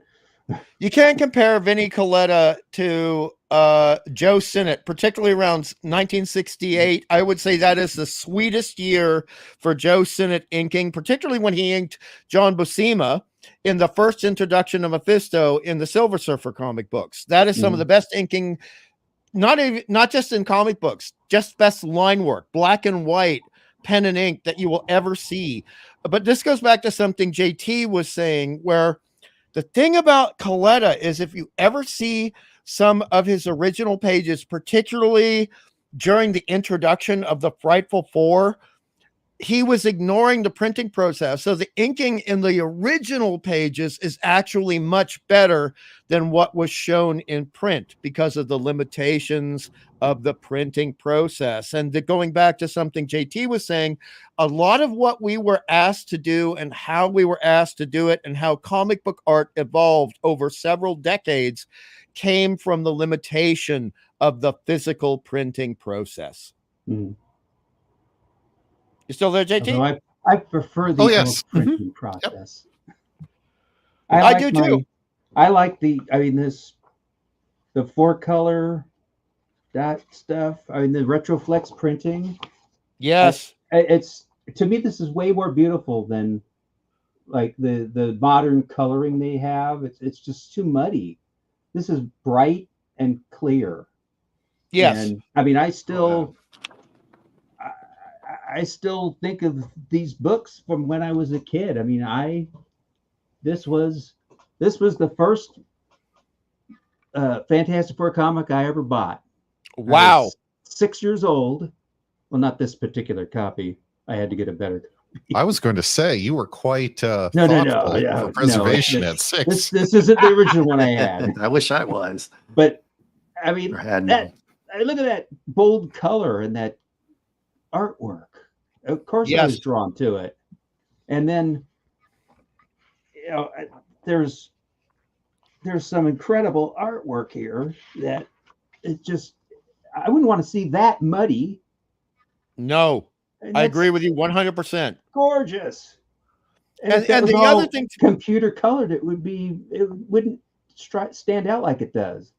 And also, to back you up, I totally agree with the muddiness, but the other problem is, and we're seeing this a lot in modern film and television, is the oversaturation of color, where it's just too bloody much. There's no subtlety whatsoever.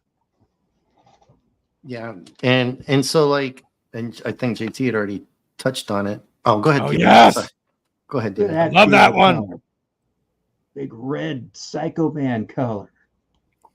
And again, beautiful splash page. Mm-hmm. But that would be, I mean, if that was all the fancy modern coloring they have now, it'd be all muddy.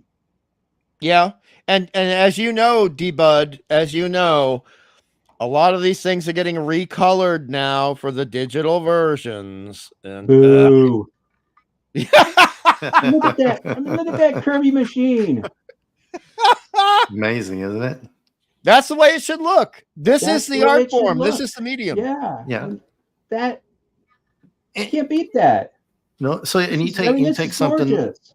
Like that, and you've got the cover page. Obviously, could have been a different artist who did it, and then yeah, that was often the case. Yes, and we had talked about this before. So I was thinking of office settings, right? You had mentioned maybe that most people could have worked from home, and then you have to send what you have to the editor. But somewhere along the line, somebody's got to have your 24 pages with the cover and then the ads, and they lay them all out, right? And then and so at that point, they look like that, right? D-Bud, you show that, just pull up anything you got right there, just any page of any, just open it, just show anything. So I love that comic. I guess we're assuming now, because what you told us, the editor is looking at it's just laid out from cover. It's laid out, and then they say, but everything is done like this on each page, right? Before they say print it. Is that how it works? Well, consistency was a big issue in comic books, and a lack of consistency was, and JT understands what I mean, also a big issue. Oh, you're good. Going in the other direction. I'm sure you know what I mean, JT. I was like, hold on, mission control. We have a problem, you know? Yeah, I mean, that's what I'm kind of getting. I'm sorry. Thanks, Steve, for doing that. So at that point, that's the editor sitting in front of the whole layout. You might be working from home or the office, because I'm imagining the color's got his whole setup and doing his thing. He's done. He's either at the office, she's at the office, or whatever, or you mail it in, right? They're actually D-Bud knows this very well. There is, and I don't like saying this because look, I love the myth of the Marvel bullpen, D-Bud. Okay, I love the myth. D-Bud knows. So there was this idea that everybody came into Marvel comic books and they were all working in this big happy office and they were all joking around, when in reality there were only maybe 5 artists working in the bullpen at any given point, sometimes only 2, and sometimes there were people like John Veerporten, who by the way was a fantastic inker. I'm a big fan of John Veerporten, and they would be doing touch-ups and they would be doing fix-ups, and they would be doing the stuff that came at the very end of the artistic process. And a lot of time, I mean, like Barry Windsor Smith, when he started with Marvel in the 60s, I mean, he would do stuff at home. Sometimes he was so poor when he first moved to New York, he was actually drawing in New York Central Park on a plank of wood and then just taking the pages to Marvel afterwards. So he was not working in the office. And like Jack, at one point, Jack Kirby was still doing work for comic books being published in New York. He was living in California. And at one point, thank God, Jack Kirby was getting some significant work from the animation industry in California, which I'm very glad for. I mean, all hail Thundar the Barbarian, D-Bud. All hail Thundar. He's finally was free of all the comic stuff. Yeah. Oh yeah, and great cartoon. And so I mean, it's kind of sometimes, Dave, it's a little bit apples and oranges, but still fruit, if you know what I mean. Mm-hmm. But by the time we're getting around 1986, most people are working from home, not going to the office. The office was for the editors and for the people in the final paste up department, and the people who are having to deal with not just the editing, but also the advertising. It was really the corporate, not the artistic side of it. Cool. Did we get to? Forgive me if I missed it with the Phantom's question here. Like, oh, sorry, I didn't see that. Give me a second to go full screen. My stupid middle-aged eyes. I forgot you don't see those when I put them up, do you? Yeah. So when the forgot chancellor that was you don't. done with a page, how many pages were expected to be to the editor for approval? So it would move. That is a fantastic question, Fanti. Thank you very much. Okay. Now, part of the answer, and I'm not pissing on any of the great writers I've worked with, and I've worked with some of the good ones that D. Bud Martin would appreciate. Okay. I'm not pissing on the writers, but let's say they were getting really popular in the 90s and they were on a signing tour. Sometimes we would get these damn pages by fax. We get the script pages by fax. And they'd send them in 2 at a time. Well, I can't draw 6 pages if you only sent me 2 pages of script. I can't do it. There's nothing to draw. So that was from one of the third greatest. That happened to me with one of the third greatest comic book writers in history, who Clawby sometimes mentioned. And I'm like, don't yell at me to do 6 pages. I need script. And they'd say, well, I'm sorry, but I'm at a signing event. That's not my problem. I'm getting yelled at. Do something. Write something. Come on a napkin. Write it on a napkin. Xerox it. Send it to me. That's why they had inventory stories. Yeah, right. I got to do an inventory story. I loved it. That was a mark of courage and a badge of honor, D-Bud, when you got to do an inventory story, because then you knew you had suffered like everybody else. Great. Love it. Speaking of inventory, for people who probably, well, most people I think here probably know you, D-Bud, have passed through here, have met you or seen you on many comic book streams, and Nick and your own thing. I don't get mad. I call you, you're a purist. You don't do the slabs. You run with, you came in with that. We were talking with Mark and stuff like that. I think you might have those slabs. Yeah. I only have a handful of them even bagged because I can't. Yeah. You don't even do the bags and boards, right? So you've got some, pardon the pun, fantastic runs. You've got almost, what's your lowest FF that you've got?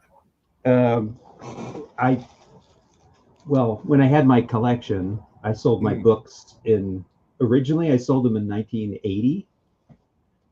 At that time, I had Fantastic Four #5 was the oldest one I had. Wow! And then I had from #8 up to the current book. And Spider-Man I had from #3 up. The regular Spider or ASM? Amazing Spider-Man. Amazing Spider-Man. I had, Dr. Octopus, that one. And I had the complete run of the Uncanny X-Men. I had, of course, I still have all my Iron Mans from Tales of Suspense 39 up. Wow. I had a huge chunk of the Silver Age Marvel books. But this is my oldest FF, which is issue 22. It's the second appearance of the Mole Man. And I kept this for kind of the sentimental reason of the fact that the other reason that I bought the Fantastic Four back when I was 6 in 1968 is because of the 67 Hanna-Barbera Fantastic Four cartoon. Right. And one of the episodes, I think the first one that they aired was the adaptation of this story. Wow. And they had just, I think, started re-showing it in repeats. And this would have been, I think, in April of 68. And a kid down the street from me, he was a little older than me, he bought comics as well. And he said, oh, well, that story they just had on, that's out, because they were reprinting this story in Marvel Collector's Item Classics that month. And it had basically the same cover, except it was colored a little differently. And so I picked it up, and because when I was 6, I couldn't read, but I could still look at these comics and enjoy them and go, oh, look, I know this story. I saw it on TV. So even though I couldn't read the dialogue in it, I knew everything was going on. And even then, I could still enjoy it just from following the art, which I couldn't really do with the, because I picked up several DCs the couple of years before. I first bought comics in '66 when Batman TV show came out. The first comic, like the superhero comic I got, was a Batman comic, but it didn't grab me because I didn't. It didn't look interesting. It didn't have any of the characters. That particular issue didn't have any super villains in it, so I didn't recognize it as being like the TV show. Right. Nice. And I'm like, but these, I'm like, I can understand this. I don't need to be able to read. And of course, this is also the first story where the Thing says it's clobbering time. Very important. Nice. Very nice. Very important. Very nice. Very important. I got my copy right back there. and that was also D-Bud. That was also at the point where Jack Kirby was finally settling into the rocky, craggy texture of the Thing, his hide. Because you remember he used to look like lumpen clay, right? From that Fantastic Four onward. The other thing to give a compliment to D-Bud. D-Bud is like the ultimate Iron Man guy. I mean, the ultimate Iron Man guy. So, what did you get a copy of my book too? Ask me no questions. I'll tell you no lies, D-Bud. Clappy sent you one, didn't he? Look. All I want to ask, because we were talking about art before, and you know that I used to make jokes about Tuska, but I started defending him, and my favorite line is like, Tuska was robbed. Now, that's right. He was, but do you? Because they have having Vinny ink him. I mean, there's later years, Vinny inked him so much, and it was like that. But you have Johnny Craig inking. Yeah, well, I was showing off last time I was on the stream with Clobby. Went over Iron Man 12 and 13, which was the controller, and that was early Tuska for that run of Marvel, and he had. That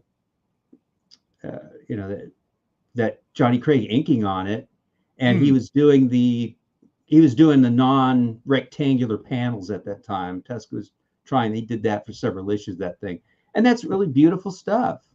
Yeah, and some of the stuff he did with Luke Cage, I was hoping I could do that with Clobby, so the early issues of that Tusk did, and that was good stuff too. But boy, those later years, he was teamed up with Coletta so much. That wasn't his fault though. And from it. the thing about a penciler like Tuska, and this is also very true of another great Iron Man artist, Gene Colan, right? And I will ask you in a little bit about how you feel about Gene Colan versus Tuska on Iron Man, but the thing about Tuska was his pencils. The rare occasions we can actually see his pencils, they're very sort of expressive and a little bit loose, similar to like Big John Buscema we're hitting about 1975 with Savage Sword of Conan, etc. And so the inker is really going to decide the final look of the page. So I always just thought, and I know you'll get the joke because I'm sure you've read a couple of the Avengers stuff, like even an android can cry. I was always a little bit pissed. Oh my God, it's one of my favorite pieces of art in all of history. I was a little bit pissed off that George Tuska never, to my knowledge, had George Klein ink him, because George Klein was one of the greatest inkers in comic books. And he inked even An Android Can Cry and a lot of those issues of the Avengers. And I think the combination of the Klein inking and the way Tuska was doing things in an expressive manner would have been beautiful. Yeah, I could see that. Yeah. Yeah. And so I can't. What do you think back then, like for some of these, like when they finally put it all together and then they send it to the printer, and what does it cost back then to put a Silver Age or even a Golden Age, together, like a Black Panther number, the Black Panther series 1 through, was it 15, I believe. I got that right. What do you think, Mark? What do you think? The 60s? Yeah, well, because the 70s, like when you talk about Black Panther in 1977, as D-Bud knows, that's technically the Bronze Age. All right. That's the Bronze Age. It's not Silver Age. So Silver Age is mainly between 1959 roughly to about 1973. And then we start moving into the Bronze Age. So in the Silver Age, it was very cheap to publish a comic book. The actual printing costs were not that high. The problem was with the distribution. And as D-Bud knows, that was a big problem with Marvel. And Marvel even actually, you're going to love this, Dave. See, I don't know if you know this. For a long time, Marvel actually had to be distributed by the people distributing DC. Ooh. And that put a limit. To be fun. That to me, that actually worked out great for Marvel. It made it so that Stan was able to edit all the books and have cohesive universe, and it didn't stretch too thin. Once they got that deal was done with, and they started expanding, all the split books became individual titles for those characters. Explain split books, because some people they don't know the split books. They don't know the split books. Because Marvel was limited to the number of titles they could put out every month by that distribution agreement. They had all these new characters, Iron Man and Captain America and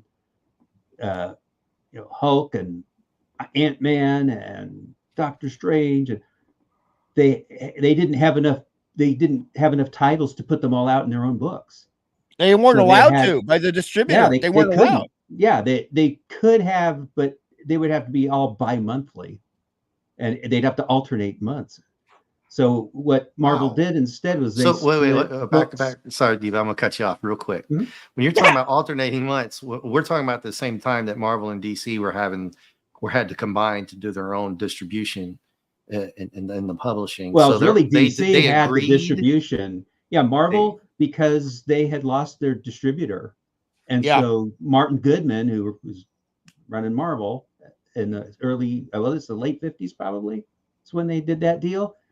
They lost their distributor. And so they kind of were forced to do a deal with DC and go, we'll sign this. But DC said, well, you can only do so many titles a month.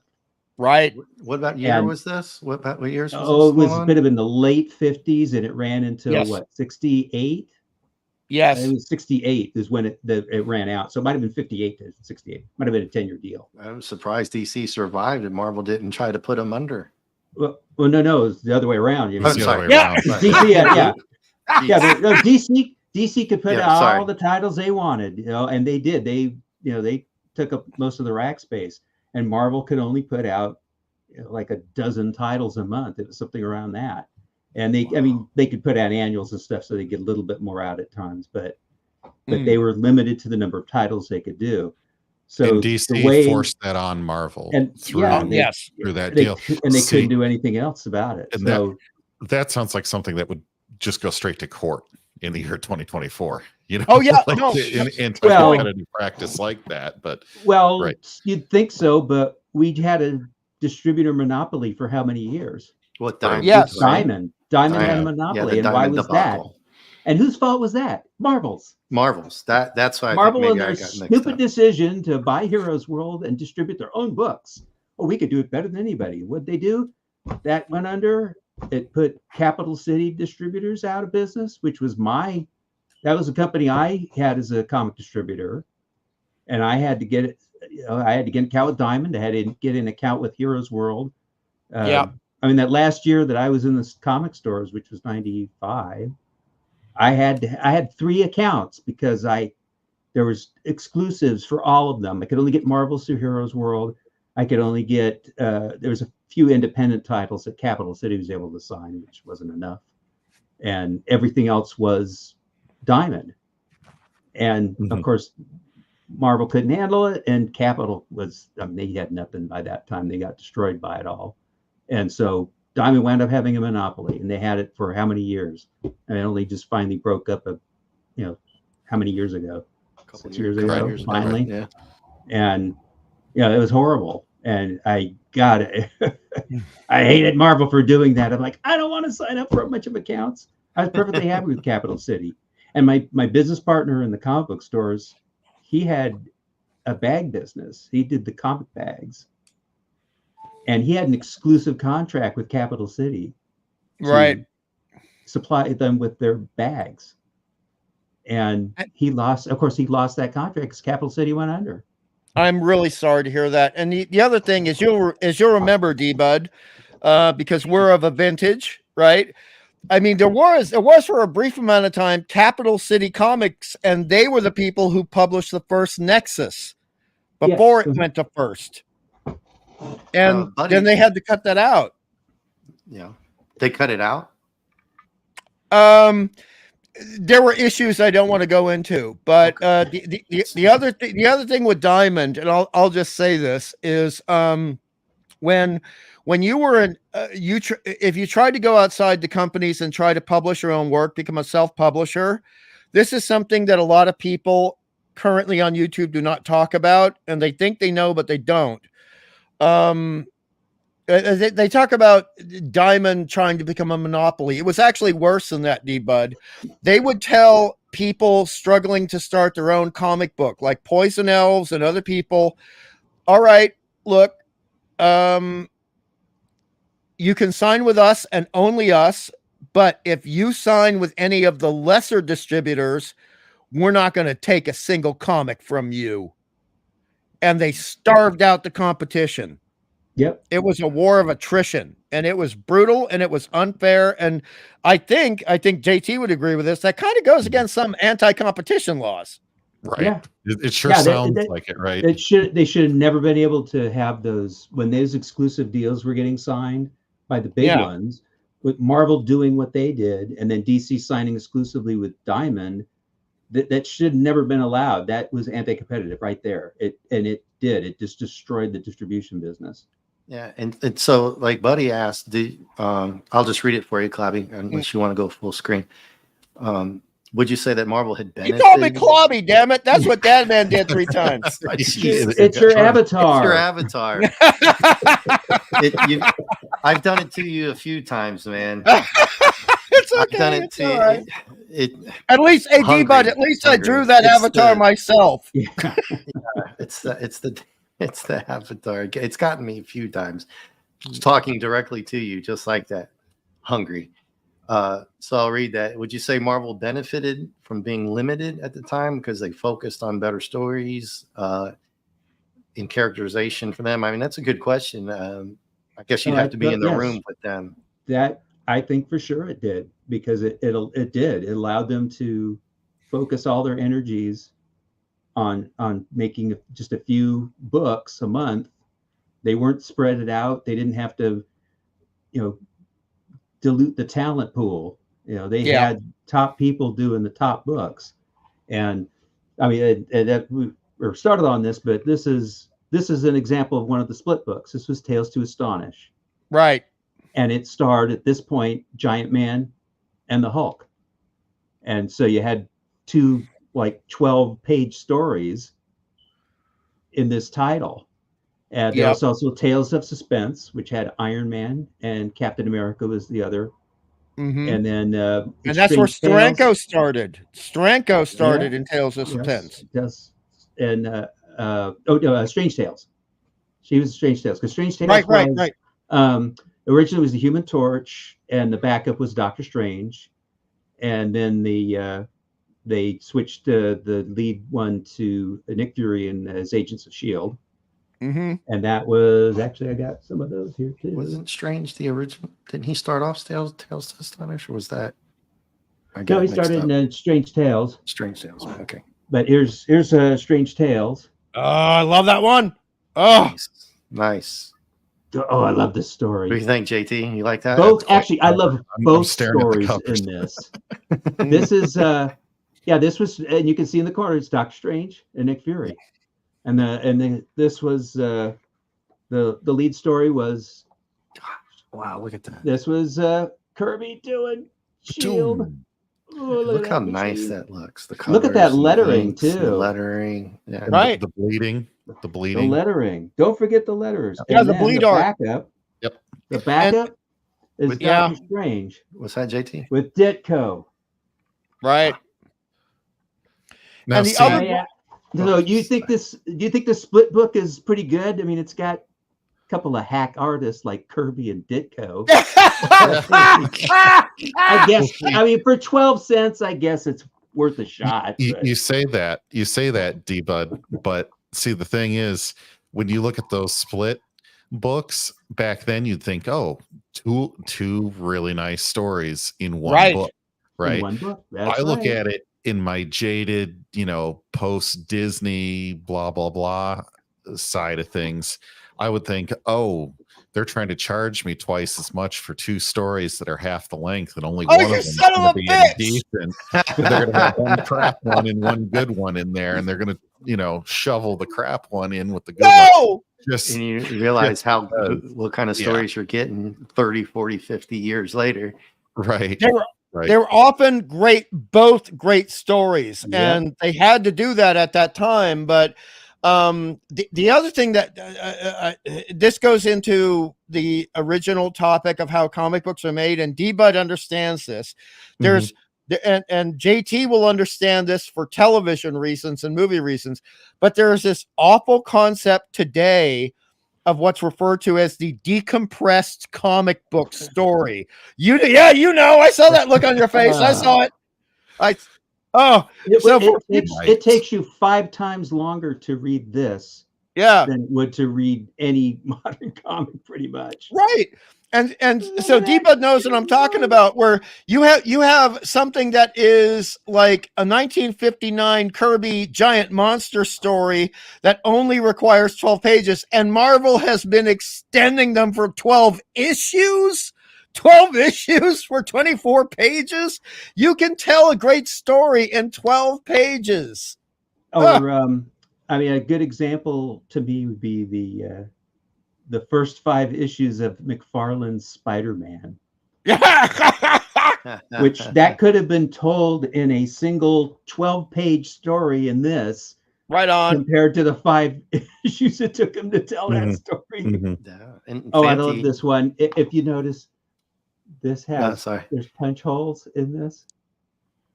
Is that why? Okay, I thought I was seeing something. His eyeball. Is there a punch hole right through the eyeball? Yeah, it's a punch hole.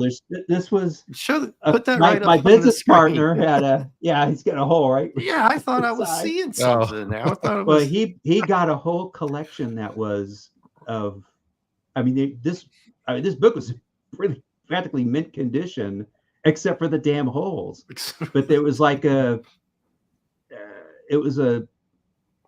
almost like a library sort of thing. It was where they kept them in these as all the books. I mean, he had almost every title that in this collection that he picked up, and they were in beautiful shape except for those stupid holes. Well, yeah, you're not going to steal the library copy, right? When they mutilated them.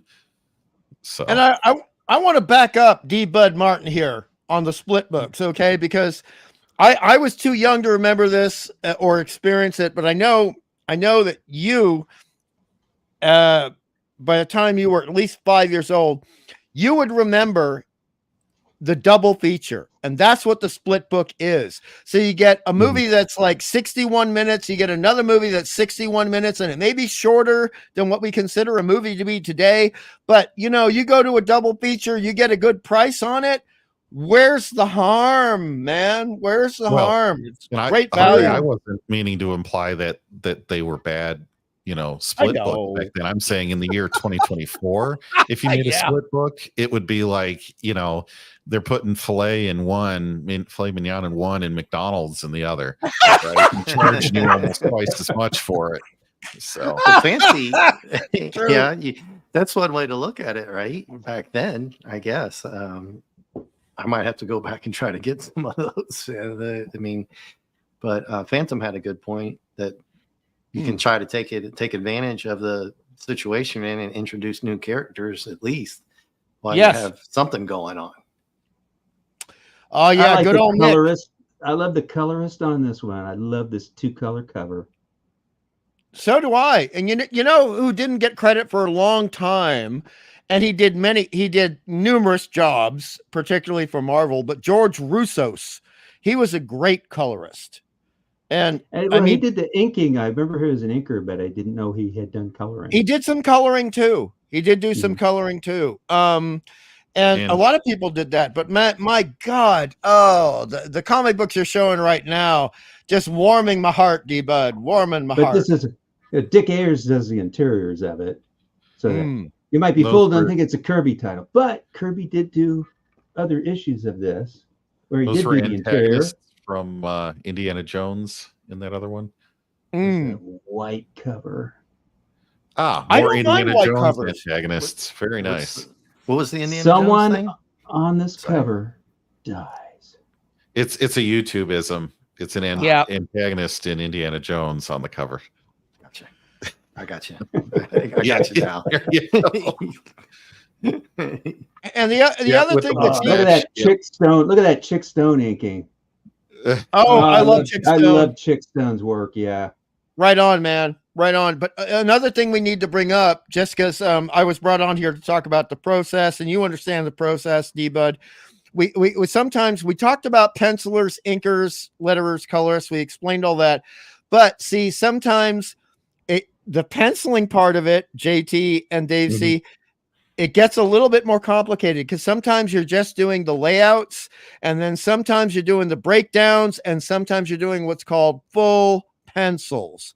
So like what I would do would be full pencils, but sometimes, like a lot of times, Jack King Kirby would be doing the full pencils, but sometimes he'd be doing breakdowns where you don't put in the shadows and you don't do a lot of rendering.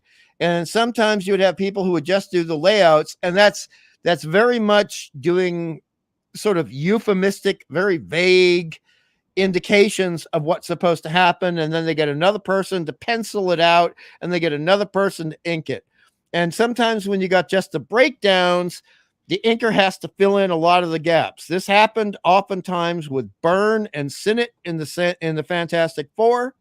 And this happened a lot with John Buscema, or Buscema, depending on your pronunciation, and the inkers, particularly Tom Palmer, he would have. And then they would have to do 30 to 40% more work on the inking side of things. So they would be referred to as finishing. They did the finishes on the art. And that's a hard gig to do because, you're interpreting things. And D-Bud, my God, can you imagine trying to interpret Gene Colan in 1968? Rough gig, man. Not as an inker, no. I mean, when they put all this stuff together and they want to get it to the mass publication, they got to get it to the printers, right? The distributors.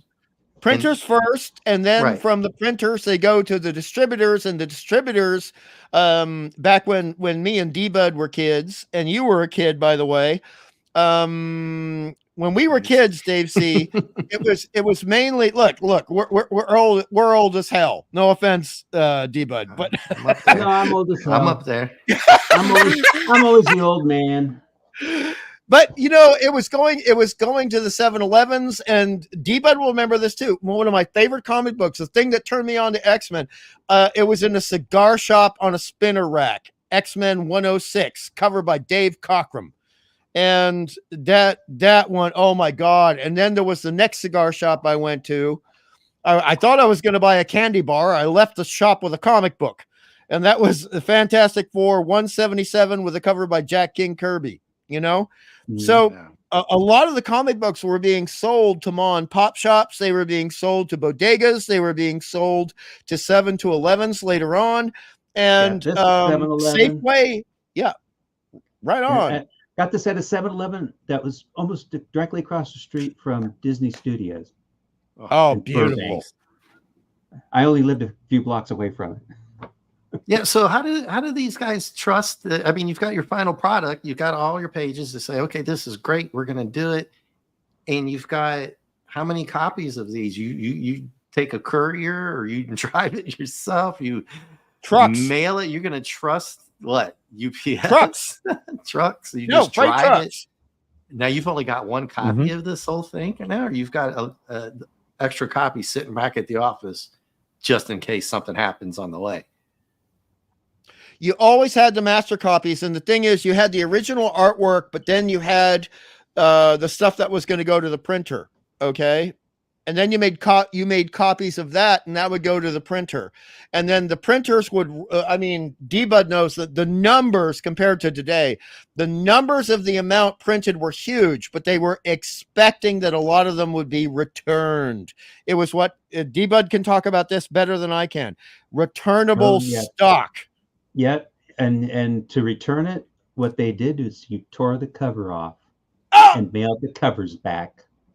Which is why they'd have that note that in the inside about it's not to be sold with, if it's missing the cover, essentially, because those were books that were returned. They were supposed to they'd just trash the rest of it. But to get the credit for the unsold copies, they just would, rip the cover off and send the cover back. Now that's very interesting. That's how they got their refund. Yeah, there's a comic book site on eBay that just has these incredible things. The ones that Hungry and JT I put out there with Nick D-Bud. You've probably seen me do it on Nick's channel, where I'm saying Fantastic Four. Remember, 21 through 115 went for about $8,000 or something like that. That particular seller had about 200 or 100 something comics, all coverless. Right. And where they find these and where they get these things, I don't know.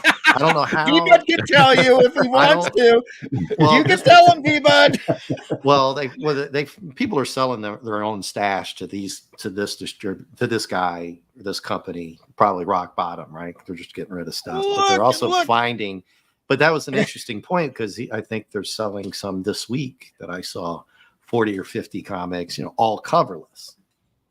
There were people who kept the covers torn off copies, and then they did things on the cheap under the table, right, D-Bud? Mm-hmm. Oh, yeah. Yep. So make extra buck off of them. I mean, they already got the credit. All they had to turn in was the cover. So they're not supposed to. They're supposed to trash the ones without the covers. But there's nobody checking on them. So no, there might have been. And there was no email back then. A handful of people that would do that.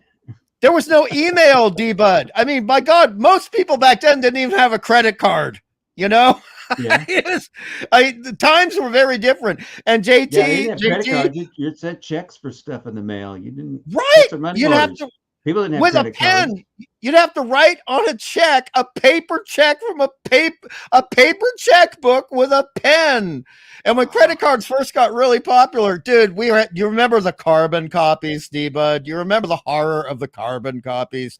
And somebody couldn't run the bloody machine properly. The hand ones. Oh yeah.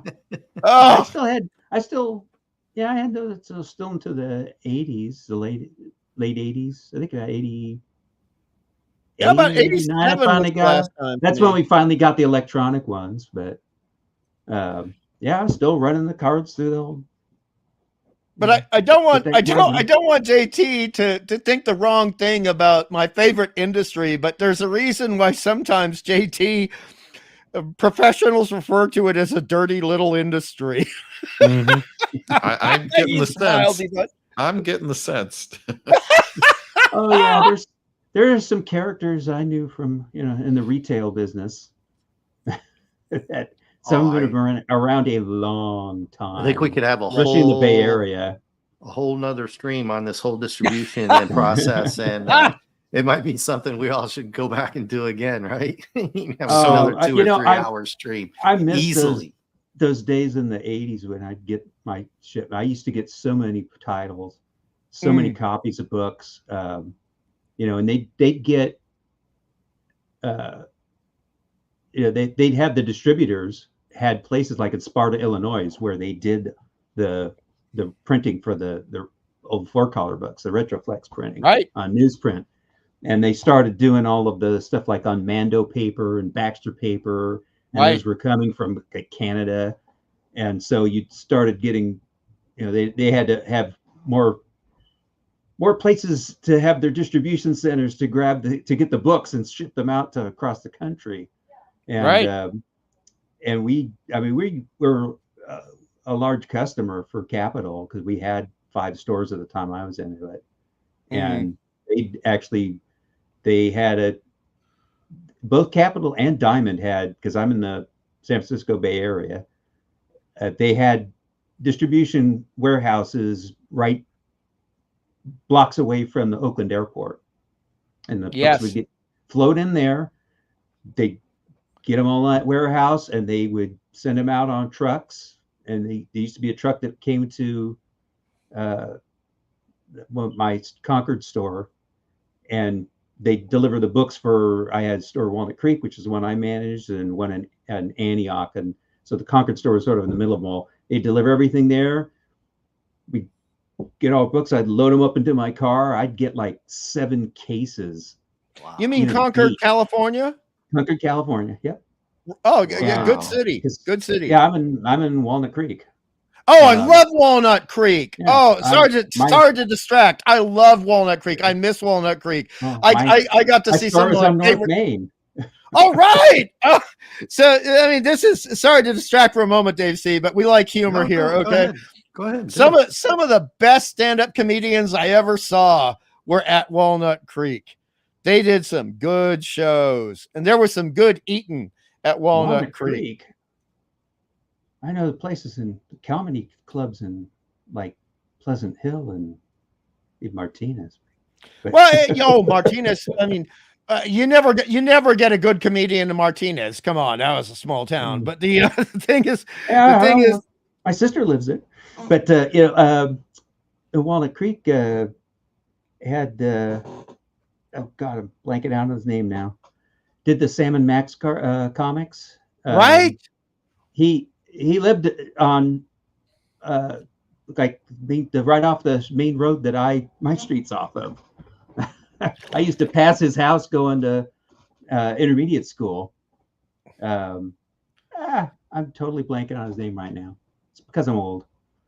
But yeah, there's we'd get all those books though. I mean, I get so many, and that was in like 87, 88. I was getting cases of books. I mean, I'd get almost a case of X-Men every month. Wow. A case of these would be a box of 300 copies. Right. Was that like 50 pounds if you try to move it? No, it wasn't. No, they weren't that heavy. Oh, okay. No, if you got into like the Baxter paper books, that was a thicker, heavier paper. But the newsprint ones weren't that wasn't that heavy. Oh, okay. But I'd be getting like 300 copies in the summertime of that. And by the time I was done, I left my stores in January of 1996. I was getting 35 copies. That's how much, between all of the people, other stores that were carrying comics, and all the people that were doing mail order stuff with comics at the time, and the cost of comics, I just started losing the kids. I used to have lots of middle school kids. I wasn't too far from a middle school. And they just stopped. They were buying all other stuff like cards and magic cards and things like that. And they weren't buying comics anymore. And it was like, and I could just see it as time went on, just dropping, like, this isn't good. The other interesting thing, because you're mentioning the comp copies, by the way, that's a short form word for complimentary copy. For people who don't know, if you were on contract for DC or Marvel, for the length of time you were on contract, they would send you a copy of everything they published every month. And my God, I was giving away this stuff for Halloween, D-Bud, because I didn't have room in the house, and the kids loved it. They loved getting it. It's like, oh my God, I expected a $10 little piece of candy for Halloween, and they ended up getting a 50, 60 cent comic book. I want candy. So does JT, but that's okay. Okay. Very nice. JT, have you guys met D-Bud actually on any streams or anything? Well, have we been? I don't think we've been on a stream together, but I've talked for but how many years in now in chat chat? for years. Yeah. Chat for years. You're well aware of D-Bud's comic. At least most of his history, especially tonight. Now I've got even more in depth. No, you're getting more. I wanted so much to. I'm not wrapping it up, guys. I can go on for whatever, but I was wondering. I did have some really good questions. Anything like what we were dealing with before for D-Bud or Hungry? I did have a question. I just feel like maybe there's a hole in the process we didn't talk about yet. Somewhere between the end of the colorist work and the sending to the printers. Are there any more final steps wedged in between there? Well, I'm not going to talk about the digital coloring aspect of it. Right. Like I said, that's not my forte. But when I was being colored by people, including my favorite colorist, it would be all physically done, but you had to have basically ready to print copies ready to go to the printer, and they would all have to be demarked. So I don't know, you probably have not actually seen a page of coloring for comic books, but somebody like all of my colorists, they were very kind people. They would send me some of their original colored pages, and it would often be on blue lines, but sometimes on Xeroxes, sometimes. And so remember when I was talking about B2, red 3, and the combination of the colors? Yeah. So they would do an area of color, and you have to draw a straight line and then put B2 red 3, so B2 R3, and any other combinations, including the yellows. And that would be what would go to the printer. And that's a very complicated process. I mean, imagine, first off, I love the colorists. You got to color all these things. Then you have to do these demarcations over every single part of the page. I mean, D-Bud, come on. you can understand why some people love doing these single black, white, and red only comic books that came out in the 90s. A lot easier. Try picking through all the colors on that. I know. And that was with paintbrushes. They were using paintbrushes back then. They weren't using markers. Oh my God. And some of the materials we'd use. I mean, I was a fan of the Hunt 100 nib and the Hunt 101, which is Sinnott's favorite nib, by the way, D-Bud. The Hunt 101 nib. It's a little too flexible for me, but he had the control, he had the finesse, and my God, it was glorious to be able to make a living and use these real materials versus this. I'm going to be awful here. I'm sorry, D-Bud, but this digital wanky ass crap, it just drives me crazy. Yes. Oh, well, it's like watching the digital Transformers outside of, I guess, you had the original, then you've got Armada, Energon, and then now it's just this computer generated. I guess I'm an old fogey. I can't even watch it. It's just so terrible. Yeah. It's just, you know what I mean? The actual computer, it just doesn't even look like the old cartoon. They should just do retro, and it would be fantastic. Come up with some new stories.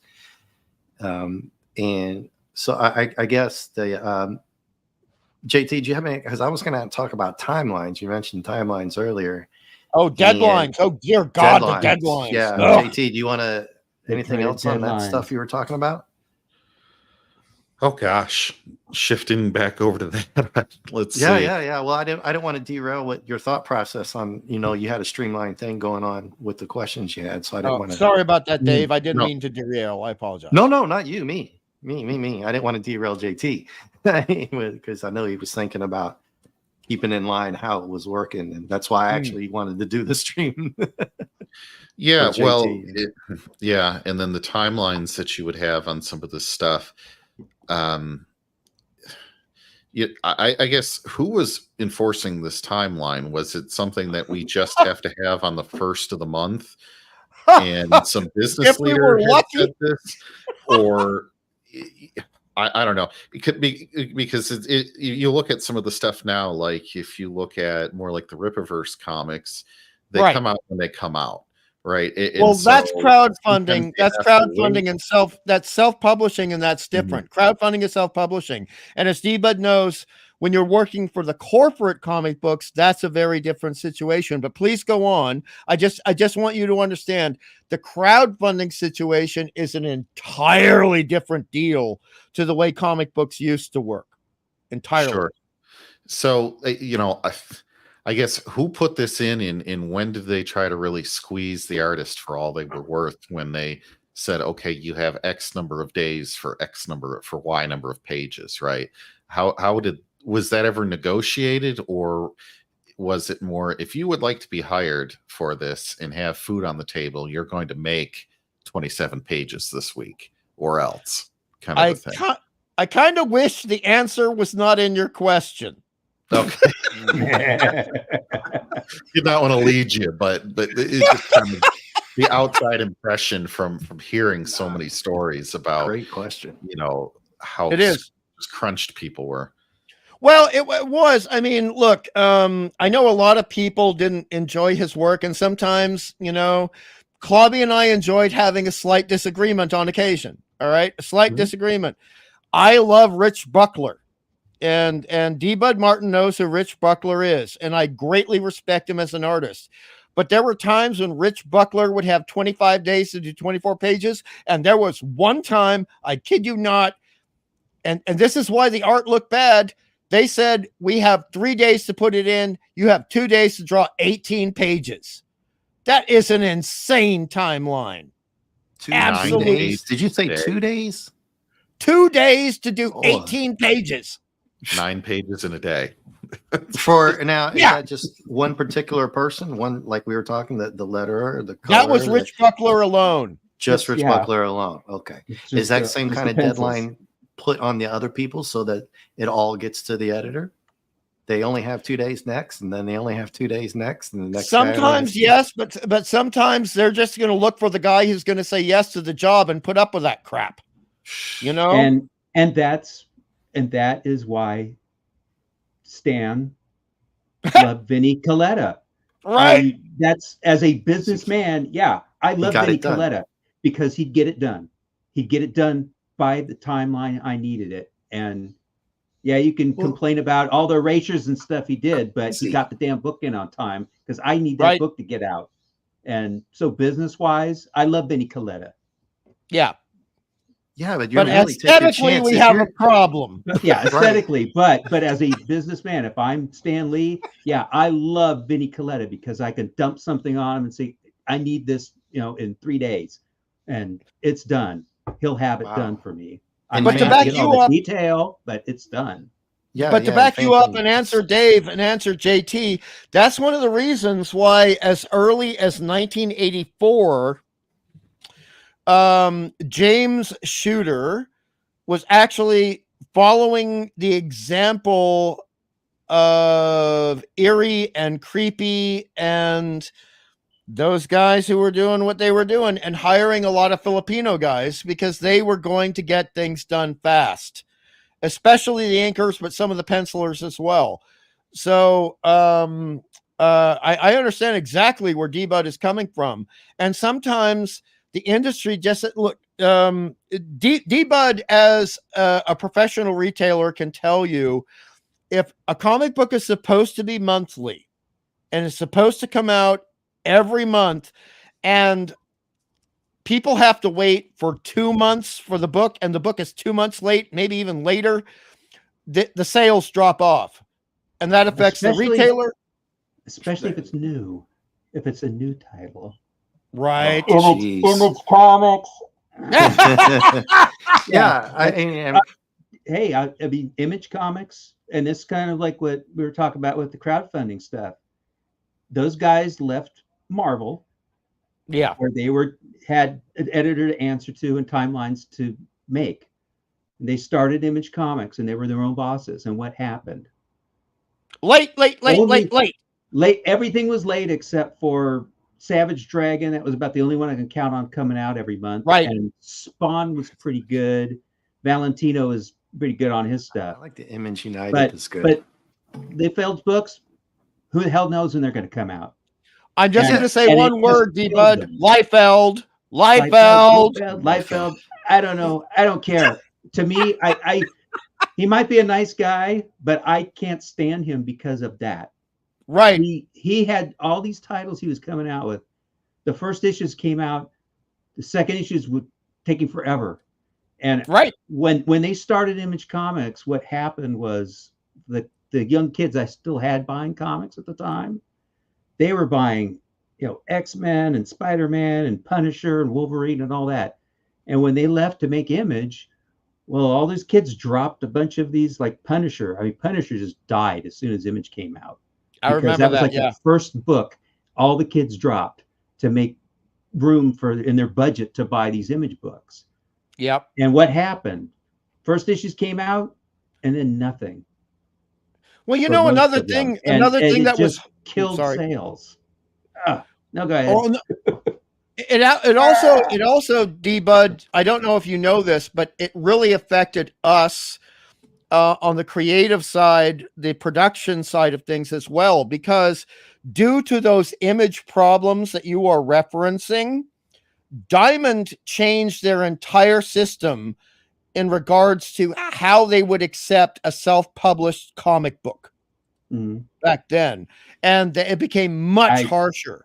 And I don't blame them, because they were, but they did what happened, because those books were so late that the distributors were making them returnable. Yeah. And especially they did the crossover with Valiant Comics, which is Deathmate. I remember that, yeah. And Valiant got all their books out. Well, then again, who was one of the head honchos? Who was one of the head honchos of Valiant back then, D-Bud? Yeah. And those books came out on time. I know he's considered a villain, but he business wise, he made sure things were working. And those Deathmates were properly titled Death, because those things just sat. No one was buying them, because by the time they were finally published, the Image side, that no one was buying them. They were so late. Nobody cared anymore. I know. And luckily, those were returnable, but we got stuck with a lot of the Valiant ones because people weren't picking them up because they were waiting for the Image ones. And okay, I gotta make a joke for you and JT and Dave C all at the same time. Okay. So when we're talking about Shooter, this is something I said back in 1995 when someone was, because I make fun of Shooter, but I got to give him credit where credit is due. I said, you know what? The difference between a tyrant and a businessman is how much you get paid by that man. Yeah. Which makes me lead that, like, these guys are getting paid based on contracts, or they say to a young Kirby, we like your work. We're going to bring you on. We'll try you out for a month. We've got this, but like D-Bud said, if something doesn't get done, it doesn't get put out, and it's late, and you can ruin everybody but you've got to pay. And I think Phantom brought it up. Don't they have to pay the printer for a pre-project, or do they wait? You have no idea. Oh my God. Do they? Well, this is what I'm getting the angle. I think JT might appreciate this too. The angle I'm going at is, did Marvel and DC and them, did they wait until they actually got it done, then decide to move it to the printers before they paid the printers? Like a whole run, like Inhumans or Black Panther 1 through 15, or God knows Defenders went to 100 and something before. I love Defenders. It fell off, right? It fell off the new Defenders, and which I still have to go back and read the whole thing. But did they ever hold back? Part of the run is hard. Yeah, did they ever hold back to see that they know they had something decent You couldn't do that. Be done on time. That's what I'm really. Not. You couldn't do that back then. Not in the good old days of comic books that D-Bud knows. The thing is, you had to have an ongoing relationship with the printer, and you were putting money up to the printer in advance. And if you did not get the material the printer needed to print those comic books, you know what? Not only did you eat that money, but the printer was going to put you on a lower priority list afterwards. Yeah, and Phantom brought that up. So thank you for bringing that up. He actually says that they would pay the printer for nothing. So, I guess you just go down the line of who was at fault. And if somebody got sick or back then, there's a lot going on, wars. Somebody got sick. That's what this issue is. Gene Colan did this book. He was a regular artist, the Iron Man at the time, and Submariner. Mm-hmm. And he did the first 2 pages and got the flu. So who did Stan turn to? Somebody who could draw fast. Someone in the bullpen. No? No, he wasn't in the bullpen. Ramita's the only one who was sitting in the bullpen all the time. Jack Kirby. That doesn't even look like this page. Kirby this page, and Kirby finished off the last 10 pages of this. Right. And it was because he knew, hey, Jack, I need this. I've got, Gene's out sick. I need a book. I need 10 more pages. Can you do this for me? Because he knows how to draw Iron Man and Submariner. So right on. Classic. Yeah. And this is a classic battle. And it was done because somebody got sick. And you've got this incredible artwork and story, and it's because they got to get the book out. And also, D-Bud, Kirby had a tremendous output. Okay, we know how many pages he could do, and I mean, on a slow day, he was doing 4 pages a day on a slow day. But the thing is, he got overworked so much that sometimes he was doing breakdowns, and that's when Steranko came in to do finishes on the Nick Fury stuff, and that's how Steranko ended up eventually being the penciler and inker, and then eventually a penciler and inker and writer on Nick Fury, including one of my favorite comic books. You remember the Hound of the Baskervilles one? I think it was issue number 3 of Nick Fury, Agent of Shields. The story I don't know as well. The cover I certainly remember, but I can't remember the story. Oh yeah, it was great. But see, part of the breakdown process, we're talking about the breakdown process a moment ago with the printing. But if you have a writer who's on time, and then you have a penciler who's not on time, that means the inker is not getting the pages, and he doesn't have the work, and therefore he's going hungry that month, or she's going hungry that month. And then that's good. That's going to, unless the inker can make up the time, which unfortunately is often required to happen, then the colorist is also going to not be getting their pages, because the colorist can only color what the penciler drew, and then the inker inked and what the letterer lettered. And it's a delicate system. It is a beautiful system, but it is a delicate system. And I'll tell you what, as I once heard Denny O'Neil say, comic books are not for the faint of heart. Yeah, I like to notice that when I have Fear, the Morbius run in Fear, the Living Vampire Morbius, and I saw some change because you guys are so good with remembering the names and stuff like that. I look at them and then I have to go back and try to remember. Oh, I'm crap nowadays. Yeah. I even noticed. Bobby was the one who knew all the names. I couldn't remember all the time. And I noticed the differences in the ink in the Morbius's face. I was like, well, that was just the difference between issue number 1 and 2 or 3. And I'm like, then I looked down. I was like, oh, I was right. It's like different.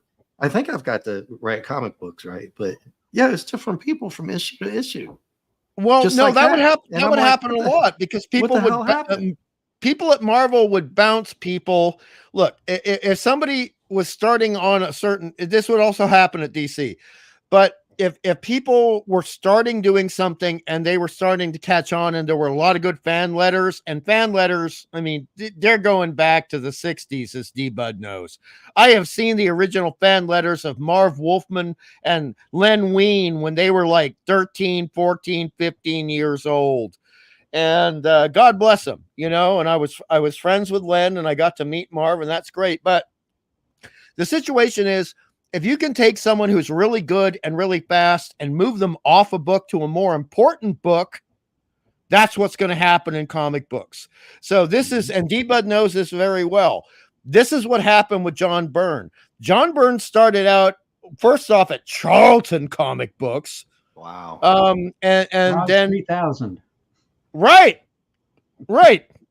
And then he does like the lower rung characters at Marvel, and then he has a big run on Iron Fist, okay? And then eventually he's chosen to replace Dave Cockrum on the X-Men as of issue 108. Now, what was the major reason for this? They didn't want to replace Dave, but what Dave was not telling people, and unfortunately we learned this later, is Dave had very severe type 1 diabetes, and it was slowing him down, and he could only do a bi-monthly book. And so the industry basically said, if Byrne can do it, we're giving it to Byrne. And that's unfortunate, but look, I don't mean to be bitchy, D-Bud, but there are probably more people who love John Byrne X-Men than love Dave Cockrum X-Men. And as a retailer, that'll be up to you to say. I preferred the Dave Cockrum, particularly inked by Sam Granger. I thought those were brilliant issues. I love X-Men 96 all the way up to 102 and 103. 103 I think was the first one of the new X-Men I picked up, and I started going with Cockrum originally. I mean I like both of them. I don't lean more heavily toward one or the other. I just know that sales were quite the same after Byrne left, but after Byrne, it just the story wise, I didn't care for the X-Men. Yeah, and think of it as the young kid who might have noticed, maybe the kids when you're first getting that, because that's an old run too, right? I'm just now noticing that stuff going back. The Morbius. To me, that's not an old run to me. No, the fear of Morbius is an old run. Right on, D-Bud. Not to me. Well, I'm in my 50s too, D-Bud. So I'm in my 60s. But, yeah. I wasn't going to go there. Bobby always said he was a Bronze Age baby. I'm a Silver Age baby. I've got some 12 cents Tales of Mystery. So. I've got the ray gun. Gun in the sky. The cover fell off of it, but it's still in good shape, actually. I love those old 12-cent comics, man. Oh, yeah. They were not easy to find because, Dave, look, see, you and I are close to age. I'm like in the middle between you and D-Bud, right? D-Bud, come on, dude. If you did not live in a major city and you tried to find back issues of Silver Age Marvel or DC, that was not an easy task. Yeah. Flea markets, man. You'll hate the fact that the first comic book store I found was in Walnut Creek. And it was in 70, November of 73, I believe. Yeah, November 73. So it's 50 years ago, just over 50 years ago. And when I walked in that place, I had to roll my tongue back into my mouth because these guys had up on the wall Amazing Spider-Man from like 10 all the way through something like 30. I think the whole rest of the Ditko run up on the wall and just wrapped around the wall. They had it way up at the top.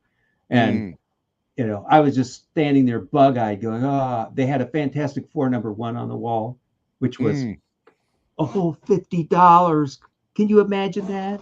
Oh, yeah. $50. I can't pay that. I was 11 years old.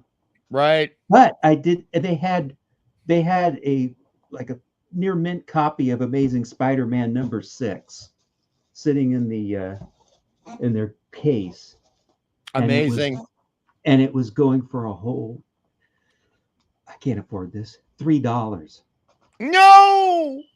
Oh, $3. I can't, I'm 11. I can't afford that. So I went for the cheap ones that said, well, we got other ones. We can sell this to you for $0.25. And I still have it. Right on. Oh, which right one? on. Oh, and also I picked up another one for $0.25, which was number 7. Oh, wonderful. Nice. And so I still kept these. And it's not even bag and boarded, is it? This I do because I don't want this to mangle the other books around it. So these 2 are actually in a bag and board. Okay. But that's Right just to on. protect the other comics around them. Okay. I feel a little better about that. But yeah, I picked these up that first day I found a comic store. Like, oh my God, I can get the first issue with the lizard. Wow. And yeah.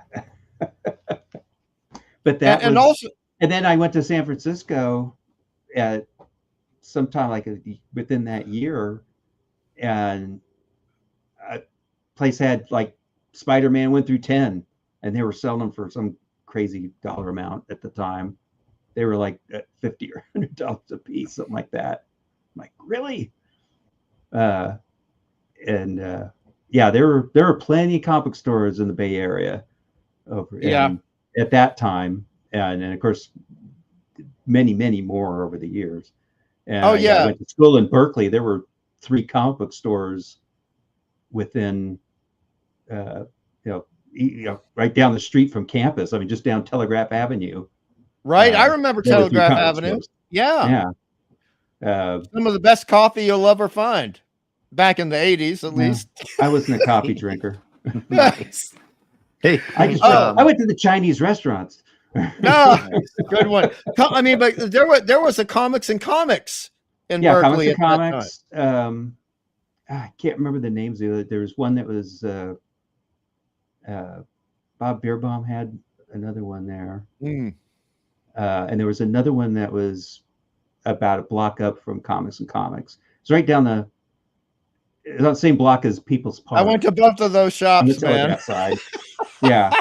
I went to both because, sometimes one shop will have one thing, but they don't have it, and the other shop will have it. And sometimes you just got to mix and match. I'll tell you what, if you're trying to collect comic books in Australia, you're just out of luck. Yeah. And Comics and Comics had they had the underground comics. Yeah. That the others didn't have that. That was the only place I ever saw underground comics. But also they had they would carry Elf Quest by Wendy and Richard Peeney. Oh, who didn't? Yeah. if you had female customers, you were selling ElfQuest. Right on. Every regular customer, a female customer of mine, got ElfQuest. Every single one of them. Look, I collected ElfQuest. I'll be honest. Plenty of guys bought it too, but every single regular female customer I had got ElfQuest. And Wendy Peeney was a great writer. And when she was inking herself, and I know this is like a big issue in comic books, no pun intended by saying issue, but the thing is, Wendy Peeney was best when she would ink herself. And I honestly think that Dave Cockrum, and this is going back to something also that Phantom Outsider said, when Dave Cockrum was inking himself, that's when I liked his work best. Well, Ditko inking himself was the best to me. Yeah, and Alex Toth, I don't really know a lot of people I'd want to see ink Alex Toth. But with Ditko, certainly, with Dave Cockrum, certainly, I think one of the best, even though he was under the gun, I think one of the best penciling and inking by one man doing the whole job was X-Men 100 by Dave Cockrum. I love that issue. And I adore, just like Fanty's saying, his work on Superboy and Legion of Superheroes. I think that really changed the industry, and it's really too bad. Sorry, DC, but they screwed him over on kind of swiping a double page spread, and that's what got him pissed off. So he walked the street to Marvel. That's why he went to Marvel. Well, that could be another. Kirby getting screwed by DC in the 50s and left them to go to horrible.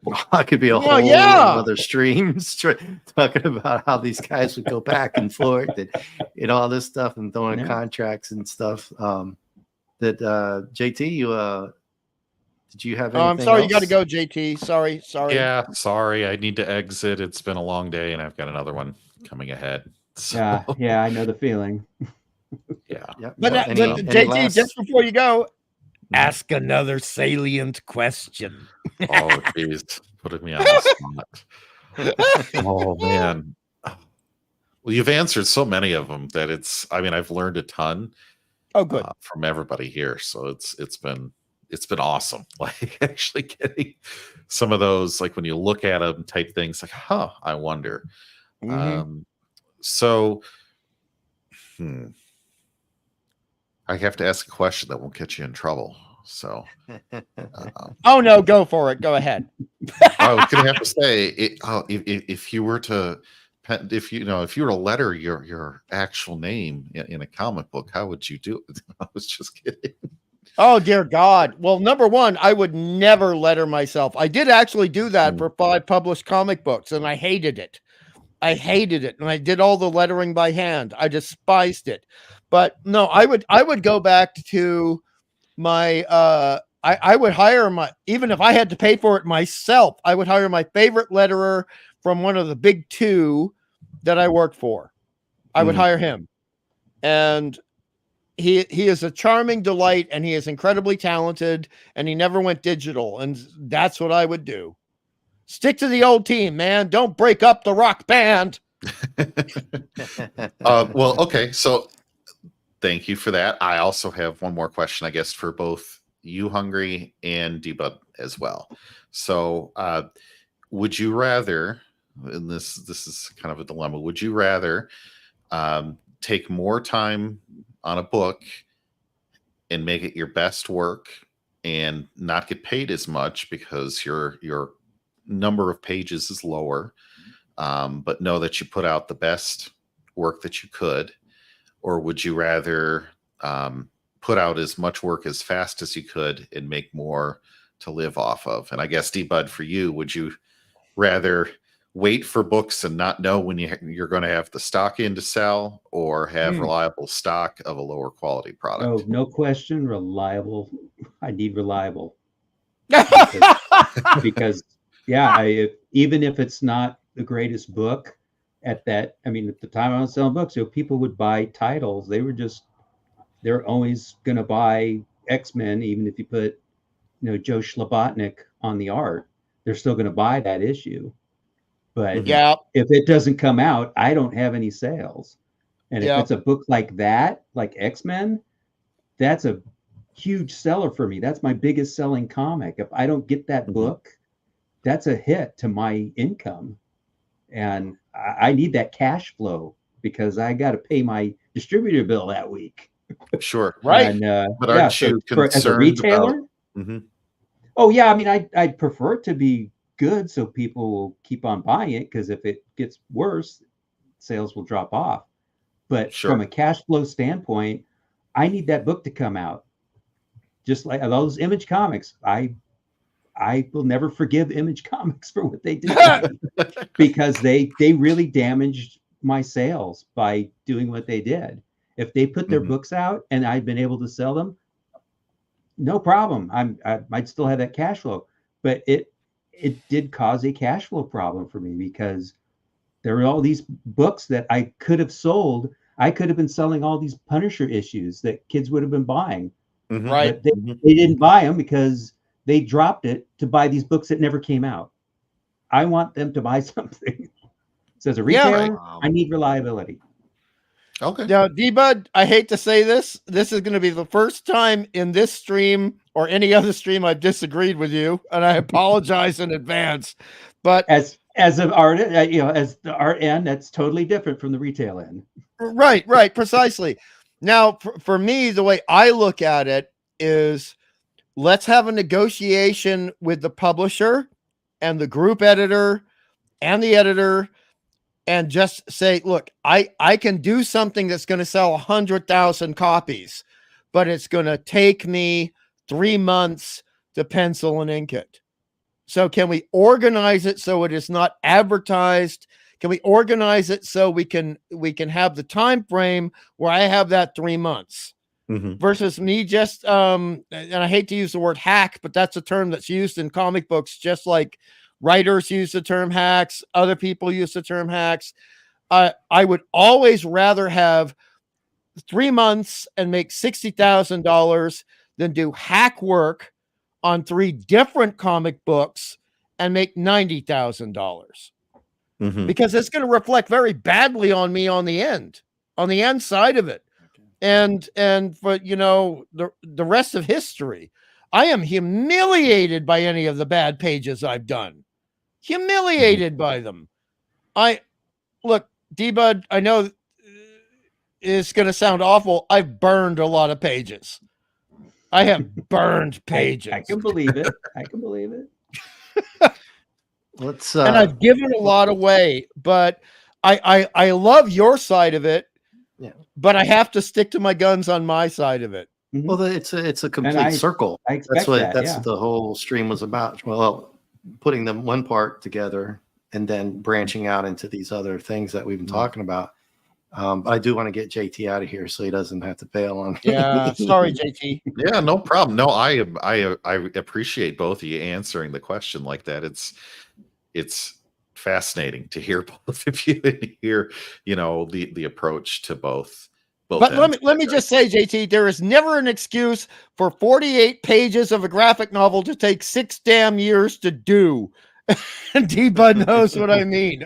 Or a year for issue 12 of a 12-issue miniseries to come out. Yeah. You know which one I'm talking about, probably. I do. Do you want to plug anything? Your Saturday with Admiral Teague, or let's see. Oh, thanks. Yeah. You want to you can put it right in the chat now. So sure. I don't think the link is actually up yet. We're trying to counter some bot interaction here on that. Really? But Friday evenings, if I'm not with Dadman, I'm on with Mark D with the Seas channel for some late night Fortnite with a couple other regulars there. Sometimes Dadman is there too, and Dave, sometimes you're dropping in. So and then Saturday evenings at 9:30 Eastern, I'll be on Admiral Teague's channel going through season 1 of Star Trek Enterprise, and we do a watch party, so you don't need to be caught up on your homework to get in on the fun. So yep, that's where I'll be the next week.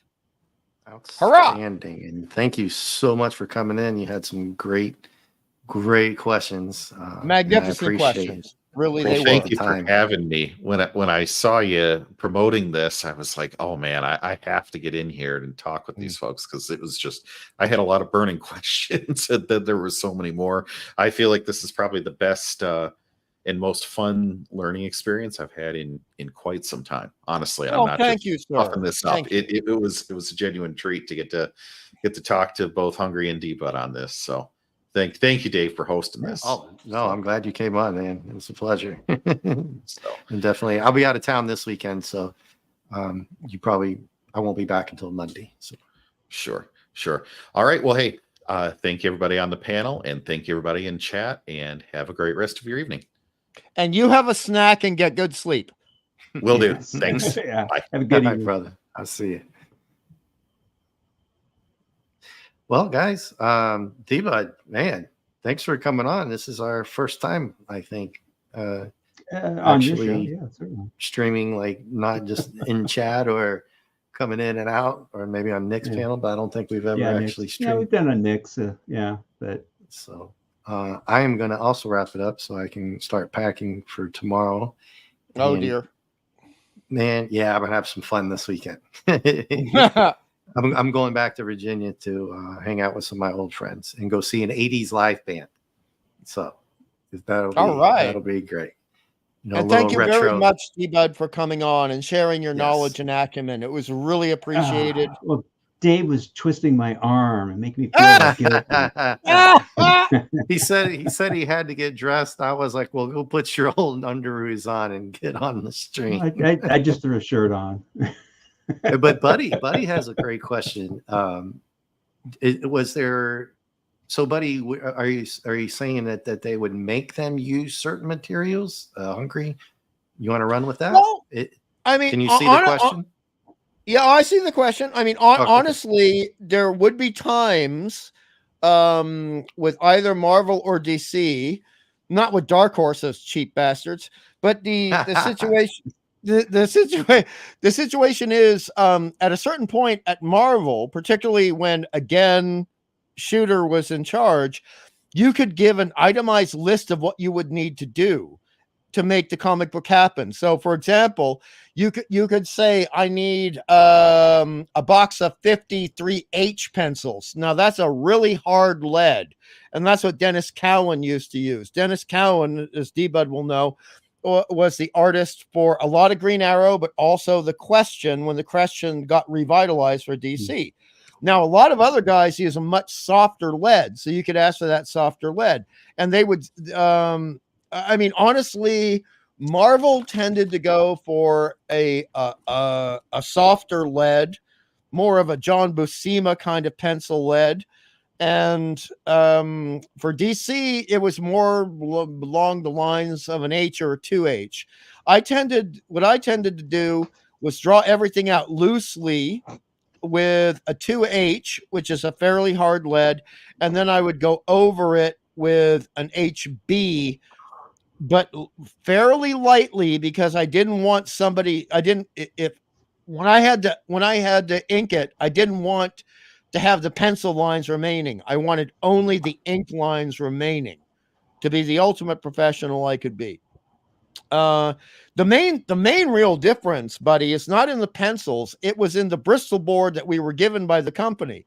And if the company gave you a crap Bristol board, and I'll tell you, there are some companies that gave you really crap Bristol board to draw on. Oh my God, awful. You would have to buy your own Bristol board, and I oftentimes had to do that. And Hungry, that's the backing board that you're actually drawing on, so it doesn't. Yes, that's what we're drawing on with pencils, so it sits into the paper properly. Right. And if you have a board that's really cheap, see, the moment you start inking on it, it's going to feather. It's going to spider. Those are the two terms. So you like, if you're using a nib, the metal of the nib is going to go into the board, and then you're going to get this sloppy, nasty line, and it's going to look like I don't know if you or D-Bud have ever seen someone who got a tattoo 30 years ago, and now it is just spread out. The ink lines have spread it. So you what? you know. Okay, so that's what happens. That's what happens. So, if the company's giving you crap Bristol board to work on, you got to buy your own board, and you suck up that cost. And that's actually going to cut into your cost per hour of working for that company. But let's say you really like the character you're working on, you really like the story you're working on. That's just something you accept. It's the love of comic books. That's it. Yeah. Yeah. And I guess on that note, guys, we can wrap it up. I'm gonna go I hope I didn't blather too much, Dave. No, I wanted you to blather, dude. I'll go 3-4 hour stream, no problem, man. I just want to pack and get some stuff. Can we go 3 hours? Because I like round numbers, and we're at 2:52 right now. We'll have 8 minutes, but you'll have to give me a break real quick. I'll be right back. You guys take over. I'll talk to D-Bud. Oh, that was delightful, D-Bud. Thank you so much. Oh, sure. Yeah. I like talking old comics. And talking about the retailer end, that's something I kind of thought when Clubby and I might talk about that someday, because of course he was a retailer. And I mean, I actually didn't start, I didn't get into the retail end until 86. So I was in the business from 86 to 96. But as I mentioned, I mean, I've been going to comic book stores since 73. Right. My business partner had started the store in 77, and so he'd been going for quite a while when I bought into it. What was your first convention? About when was your first convention you went to? I didn't go to conventions except to pick up the stock that we didn't sell. Ah, got it. Okay, all right. I think the only convention I went to as just somebody attending was probably 97 or 8. Really? Actually, no, I think it was 97. It was 97. Yeah, because when I was in the stores, but like I said, I only would go pick up the stuff that we didn't sell. So I saw people breaking their stuff down, but I didn't actually attend the That's a really cool answer. So thank you. Now I don't know if you know this, D-Bud, but this is one of the only things I really did not like about the comic book industry. From the guy being a person making the sausage, there was a very strong obligation to go to the major conventions, because if you didn't go to the major conventions, they thought you were snubbing the industry. And they thought you were either too lazy to go, or they thought you're too hidebound to go. And it's like, no, sometimes you got me doing 28 hours of work in 10 hours. So now I don't have time to go to the damn convention. It's going to cut into your time. Yeah. Yeah. It's if you go to the whole thing, you're talking usually 3 days of being there. And if you got to travel, you basically got a whole week shot. Absolutely correct. 5 days minimum for San Diego. Okay. Yeah.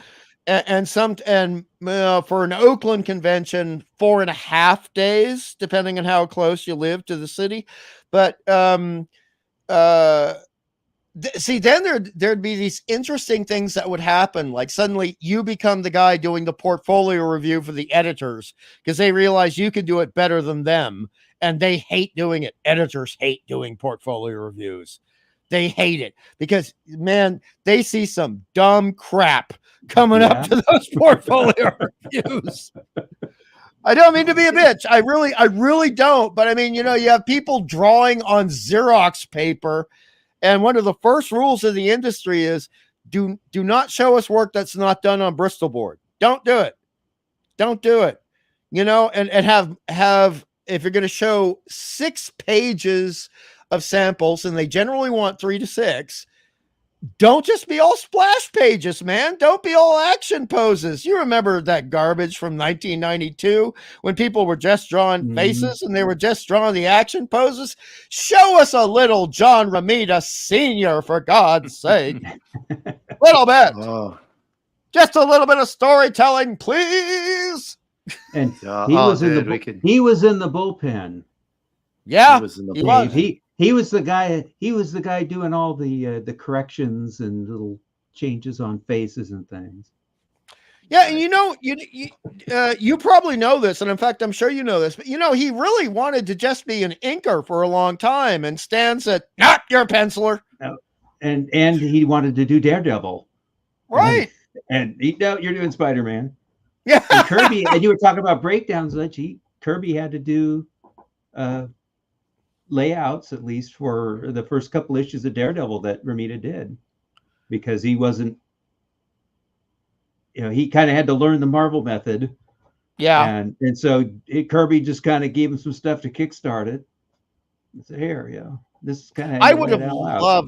I would have loved to work with the Marvel method. I could have kicked so much butt, D-Bud Martin, if somebody had just given me a 1-page outline and let me run with it. But I always had fully formed scripts, panel by panel. Yeah, and that's I was talking about that with J-Man last week, and how they, that Marvel method was so freeing for those artists when you had people like Jack Kirby and Steve Ditko, right? John Romita, who grew into it quickly, who could do that. And of course, it was a godsend for Stan, because he could deal with all the other stuff, and all he had to do is dialogue those books. And sometimes he do the dialogue. Sometimes we know Jack wrote the dang dialogue. We've seen them on some of the pages. Well, yeah, I mean, he did a lot of it, but Stan, there was more that Stan added to it. I mean, I agree. I always found that Stan and Jack together were, because Jack's dialogue was not great, and that the two of them together were, the peak. Apart, Jack could certainly do stuff and Stan could do stuff with other people, but I mean, just Stan gone on his own, no. He worked well with these artists, and it just peaked for me. Oh yeah, but it allowed him to work with the other artists that weren't at Kirby and Ditko's level. But he had that's 4 books I don't have to worry about, because I could just give suggestions, if anything, to those guys, and they're just going to go around and do their books, and I can deal with all these other guys and get them going. And also at this time, I'm sure D-Bud is aware, not especially Silver Age, not everybody who was working in comic books were into comic books. It wasn't like Len Wein and Marv Wolfman, who were fans, and Jim Starlin, who was a fan. A lot of times you had guys that they were used to making 5 times the amount of money in advertising illustration, and sometimes their jobs would just dry up for a couple of months, and then they'd go over to Marvel, they'd go over to DC, and comic books were never their thing, right? Mm-hmm. But when they did their job beautifully, it was great. But sometimes you could just tell, like, you guys really don't like this medium much, do you? You are no George Tusker, my fine gentleman. I had some old comics just laying around, some X-Men. I didn't read, I wasn't much of an X-Men person to begin with, but I noticed, like, what Phantom is saying, the cover art was not good on some of that. Oh. And I don't think it was the Claremont run. I can't remember. I sold them off on eBay. Some guy bought. I only had like 4 or 5 of them, but they weren't very good. I wish I could remember, so you guys could be like, oh yeah. And then maybe I wish you could. I gave away a lot of my later X-Men books. I literally gave them away because I had so many. I sold my collection in 80 because I was running out of space mainly, and then I got all the books I bought since 80 up to when I started working in the stores. So many books were out that I had practically as many comics as I had when I sold my collection, and I just gave them away to the guys that worked for me in my store. And they love me for that. I'm sure. That's a very good point, D-Bud. That's a very good point. Well, but I mean, I even like, we're talking about the X-Men because I'm a sci-fi guy, D-Bud. Okay, so obviously, look, I don't want to offend anybody, but yeah, there's a reason I like Iron Man, because Iron Man is essentially a science fiction character. He's using technology to create his situation. Fantastic Four, science fiction characters. And a lot of people, even Clobby said this, as you know, Clobby kind of said, Fantastic Four was a little bit of the Challengers of the Unknown, but modified for Marvel. Mm-hmm. And then you have the X-Men, which is absolutely science fiction because they're dealing with mutants. And the first time I ever heard the word mutant was with the episode of the original Outer Limits from 1963 called The Mutant. The Mutant. Mm-hmm. And that was a scary damn episode. But these terms were around and the science fiction was around. And I generally prefer the sci-fi bent to things. So I don't want to piss off Nick if he's still listening, Nick Weiser. But I would always gravitate towards the Fantastic Four or Iron Man or the X-Men rather than Spider-Man, because he's your friendly neighborhood Spider-Man. I'll tell you what, I do not like drawing Brooklyn or Queens or the Bronx. He was too streetable. That's good. You didn't want to draw that. You'd rather draw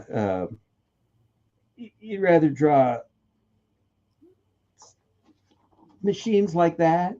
Yes, thank you very, very much.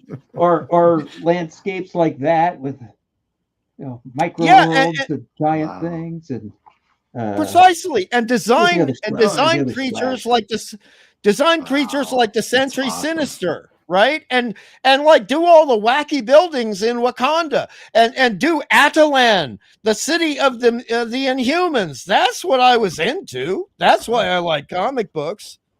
What do you mean this? And the wackiness. Wow. Yeah, right on. I just love these covers. Oh yes.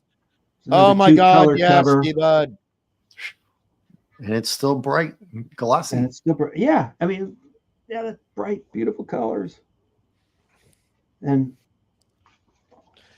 even, not even to keep harping on Marvel, but the other kind of stuff I would have really have loved. That's one of my favorite panels of all history right there. Thank you, D-Bud. Thank you very much. One of my favorite panels, not just pages, not just issues, one of my favorite panels. But you look at Kirby's work in Mr. Miracle, and you look at the designs for Big Barda, and yes, the Silver Surfer, absolutely. Just gets me every time. But here's something we didn't get to talk about with JT. Unfortunately, I just want to say this before we possibly close off, Dave. Okay. Mm-hmm. Sure. The thing about comic book artists is we often get typecast like actors. So we do one thing we didn't want to do, but we did it very well. And it's like an actor with a role they don't want. And then we don't get to do the damn stuff we want to do afterwards. And we're very lucky if we get to do it. Yeah. So I can definitely see typecasting in the, over the years, right? I mean, you have your style, and if you don't have other styles, then that's what if they're looking for that guy there, she can do that, he can do that. And then you get stuck trying to pay the bills, writing or doing letters. He was stuck doing romance comics instead of science fiction. Right. Yeah. Right. Although Romita Senior, I should say, not Romita Junior. Romita Senior was. I'm not coming down on Romita Junior. I know. Okay, I get it. But Romita Senior was fantastic at those romance comic books, and I bought a lot of those because you know what, D-Bud. You look at the way Romita Senior was doing those romance comic books. He taught you how to draw hair. Romita Senior drew the best hair in comic books out of everybody. Yeah, and Cloppy, would you buy these books? You'd go through the time machine and say, "Oh, would you buy this?" I go, I would buy this romance comics. Hell yeah! Yeah, he said he said Romita's drawing them. Sure. And those westerns, that they branched out. Yeah, Kirby did a bunch of old westerns. Was it the Rawhide Kid or what? Rawhide was some Kid, of Two Gun Kid. What's the other one? There's a couple of them out there. Yeah, there's three main ones they did. Rawhide, Two Gun, and then for DC there was Jonah Hex, and I mean, also this goes back to something Dave and JT was asking about. Guys who do the covers but they don't do the interiors. Gil Kane did a lot of Western covers. He did a lot of covers. Period. Yeah, right. I like Gil Kane. That's a name. It felt like he did a third at least of Marvel's covers in the early 70s. Just tons of them. Yes. And God, yes. Could that be Not that I'm complaining. Situation of could that be a situation of typecasting as well, right? I mean, he was good at doing covers. Yeah. If you make a living, a very successful living off of it. I hope. But that's a cover. I mean, covers. I mean, he was doing interiors too, but he was really good at doing covers. That's something. I mean, I don't think that he had a problem with that because you got a little bit more for covers, didn't you? Oh no! I mean, it was the equivalent. Like, if you got $200 for a page interior, you'd get $300 for a cover. Mm-hmm. So the thing is, like, if you're only going to be drawing 24 pages per month, do you want to do covers or interiors? Simple math. Exactly. Well, you do your best work to get the most money. Right. And that also happened to Cockrum, right? When we were talking about Cockrum before, because Cockrum, they took him off the interior pages because he couldn't make the comic books be monthly. All right. So, I mean, Cockrum did a huge amount of covers after 1976, between 1976 and 78. He was knocking them out. Now, he wasn't doing as many covers as Gil Kane was doing. And Gil Kane, otherwise known as Eli Roth. not Eli Roth, sorry, Eli Katz. Yeah. But with what Dave Cockrum was going through medically, etc., I would be happy to buy a comic book with sucky ass interior art with a Dave Cockrum cover. And sometimes it would get weird, D-Bud. It would get weird because they would have Terry Austin ink Dave Cockrum, particularly on some Daredevil covers. And I'm like, wow, this is kind of blowing my mind because this is not an intuitive choice. This is counterintuitive. Oh, that's funny that you said that. Counterintuitive. Yeah, well, I mean, but if you have a good point, some of those guys didn't work well together, right? I mean, they just didn't. They just didn't. Oh yeah, it was like oil and water on sometimes with the combinations. Yeah. So. Right, and I mean, when a Clobby's great pal Steve Mitchell, I mean, okay, Steve and I, otherwise known as the Mighty Thor, okay, we will argue about Sinnott till the cows come home. All right, I love Dave Sinnott as an inker. Yes, me too. I understand he doesn't like Sinnott after 1975, and I agree. Sinnott started, as Steve has said, taking over the look of the penciler, so it just looks like a Sinnott comic book by the time we're getting to around 1976.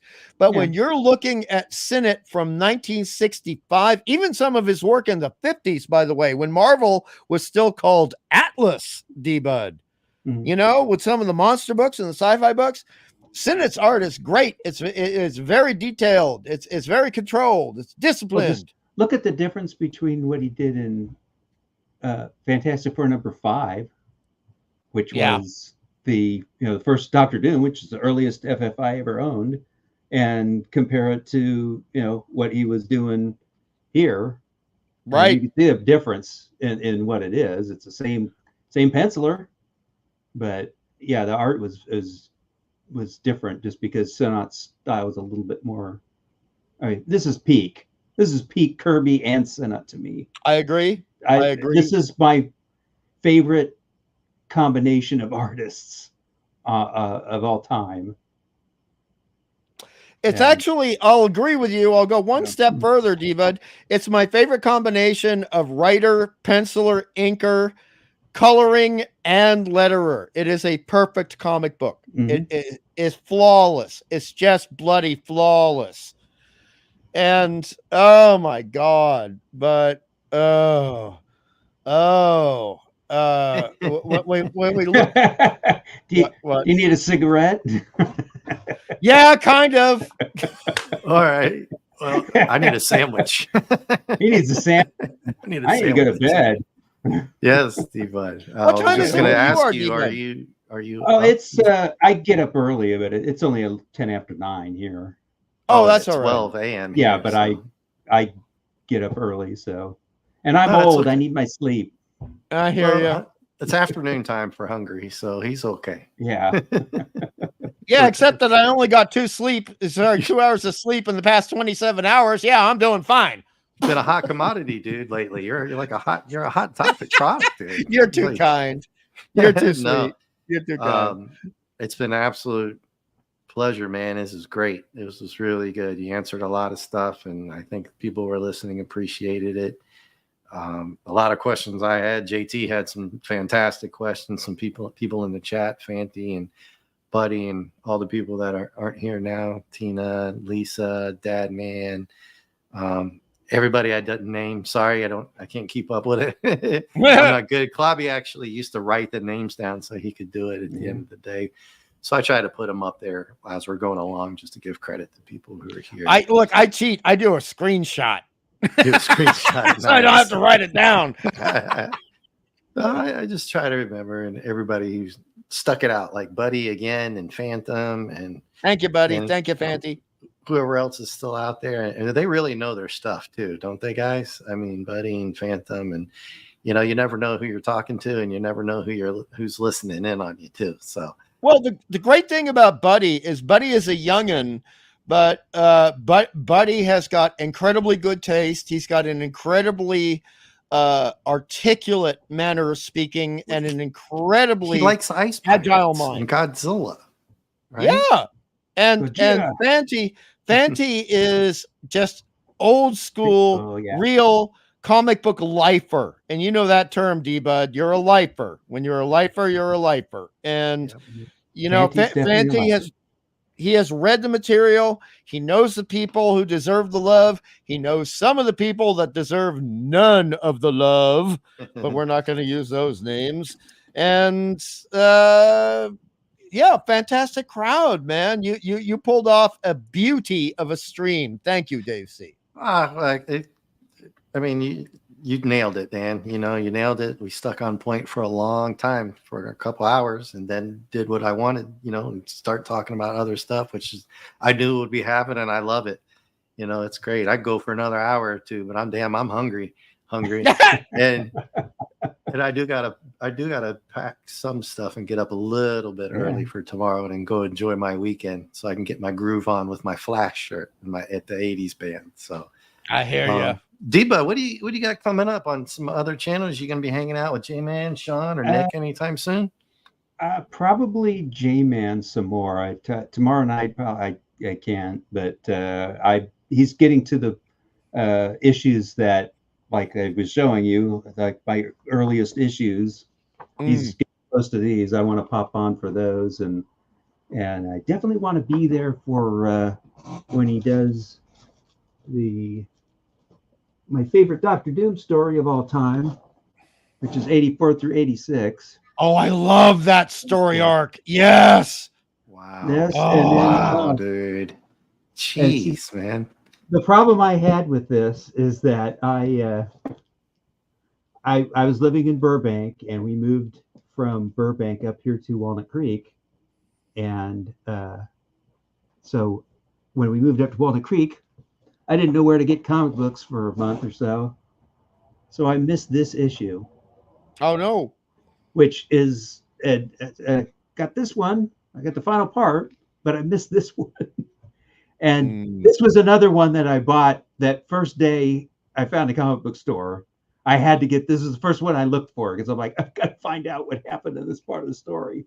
Because if you jump from issue 85 to 87, it's weird. You're missing a big giant.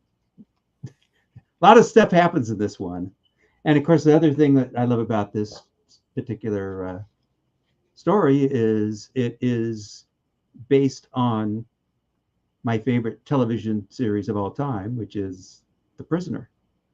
Yeah, you and Clavi. Clavi loved The Prisoner. Oh yeah, yes, he did. He's It was his number 2 after Star Trek. His head said The Prisoner, but his heart said Star Trek was number 1. Good point. I have to. I'm a mathematician. I have to go with my head. So and he's also Prisoner. He was also an avid Blake 7. He did the whole run on the Thursdays show. I would love to be able to get that. I'd love to be able to get Blake 7 on disc. You start shopping around on some Britain. Well, they have Region 2 ones. Yeah. If I got a Region free player, I could get it. But. Yeah, you might have to get a DVD different. Screw it, you said it. I'm starting to lose it. All right, guys. It's time for you to eat, buddy. Yeah, you got to eat. No, I'm good. I want you to plug J-Man's channel. J-Man's on tomorrow, and then I'm usually in Nick's chat, and of course you'll see me modding at Midnight's Edge and Mead and that 70s Rock Fan, Valiant Renegade, all the pro shows. Okay, yeah. So I double checked. They're over on Comics Division 70s, and Nick and them are over there now. Mm-hmm. So if you want to go over there and say hi. I was just double checking on. They're doing Alien Romulus, so I'm skipping it. They're doing spoilers. God. So, don't get me started. It'll be another hour. I have only ever seen. I'm a real Alien fan, right? So I noticed that. That is the man right there. Right. You know, so what did you say, D-Bud? You said you only saw what? I've only ever seen the first Alien movie. That's it. Oh, right, the 79 one. That's my favorite. Oh, okay. So you haven't seen Aliens Part 2? No, I haven't seen any of the I recommend at least 2. Yeah. And then on your I know you're on your 2 own. is You've got to go see 2. Go see 2. That's Hudson. Game Over, man. Game Over. That's him. Bill Paxton, man, what a champion. The great late Bill Paxton. Oh, man, he was phenomenal. And he did a vampire movie, Near Dark.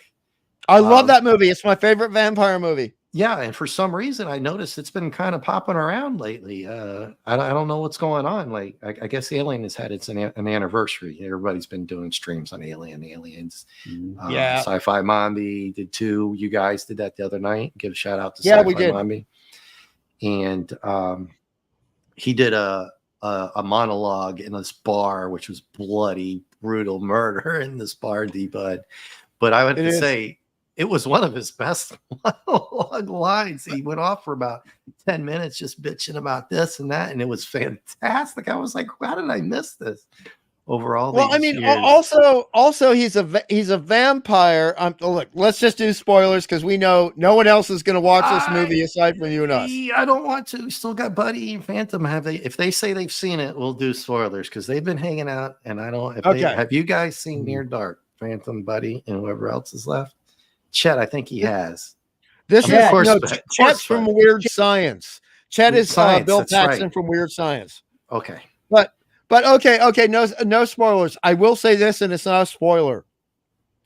Bill Paxton playing a vampire has one of the best and well cinematically produced death scenes I've seen in any movie at all in Near Dark.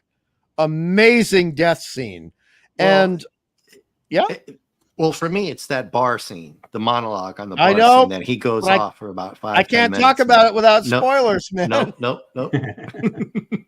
I can't, but you know what I can say is my Spurs, they jingle, jangle, jingle. You remember the Spurs in the bar scene?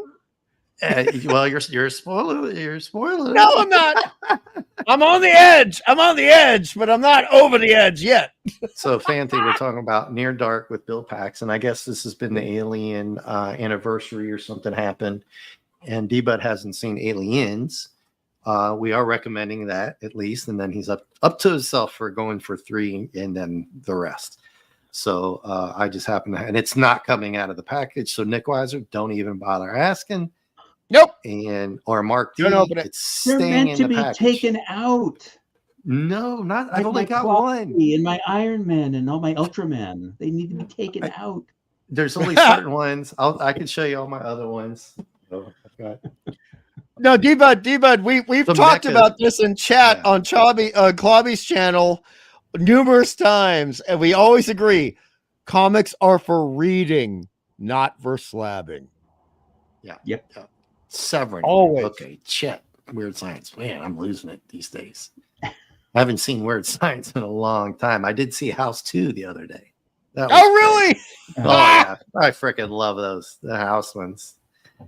Well, the ladies on Force of Light Entertainment watched Weird Science recently. There's just certain ones I don't want to take out, and I think I'll just keep this one in. I probably will bubble wrap it and shrink wrap it, and then maybe try to find a loose one on eBay for really cheap. You know what I mean? And then display that one. It was kind of that's acceptable. Yeah. There's just certain ones that I don't. I'm just gonna leave them in there. I like leaving them in there, right? So, right on. But good deal. Yeah. And Buddy, House and House 2 are fun. House 2 is great with the. I can't do the spoiler, but he's seen it. The old timer great grandfather. D-Bud, have you seen this movie? No. Oh my God. I have to give you a list like Dad Man he hasn't seen, or JT. I'm still trying to watch all the Ultramen that I've got. Oh yeah, right on.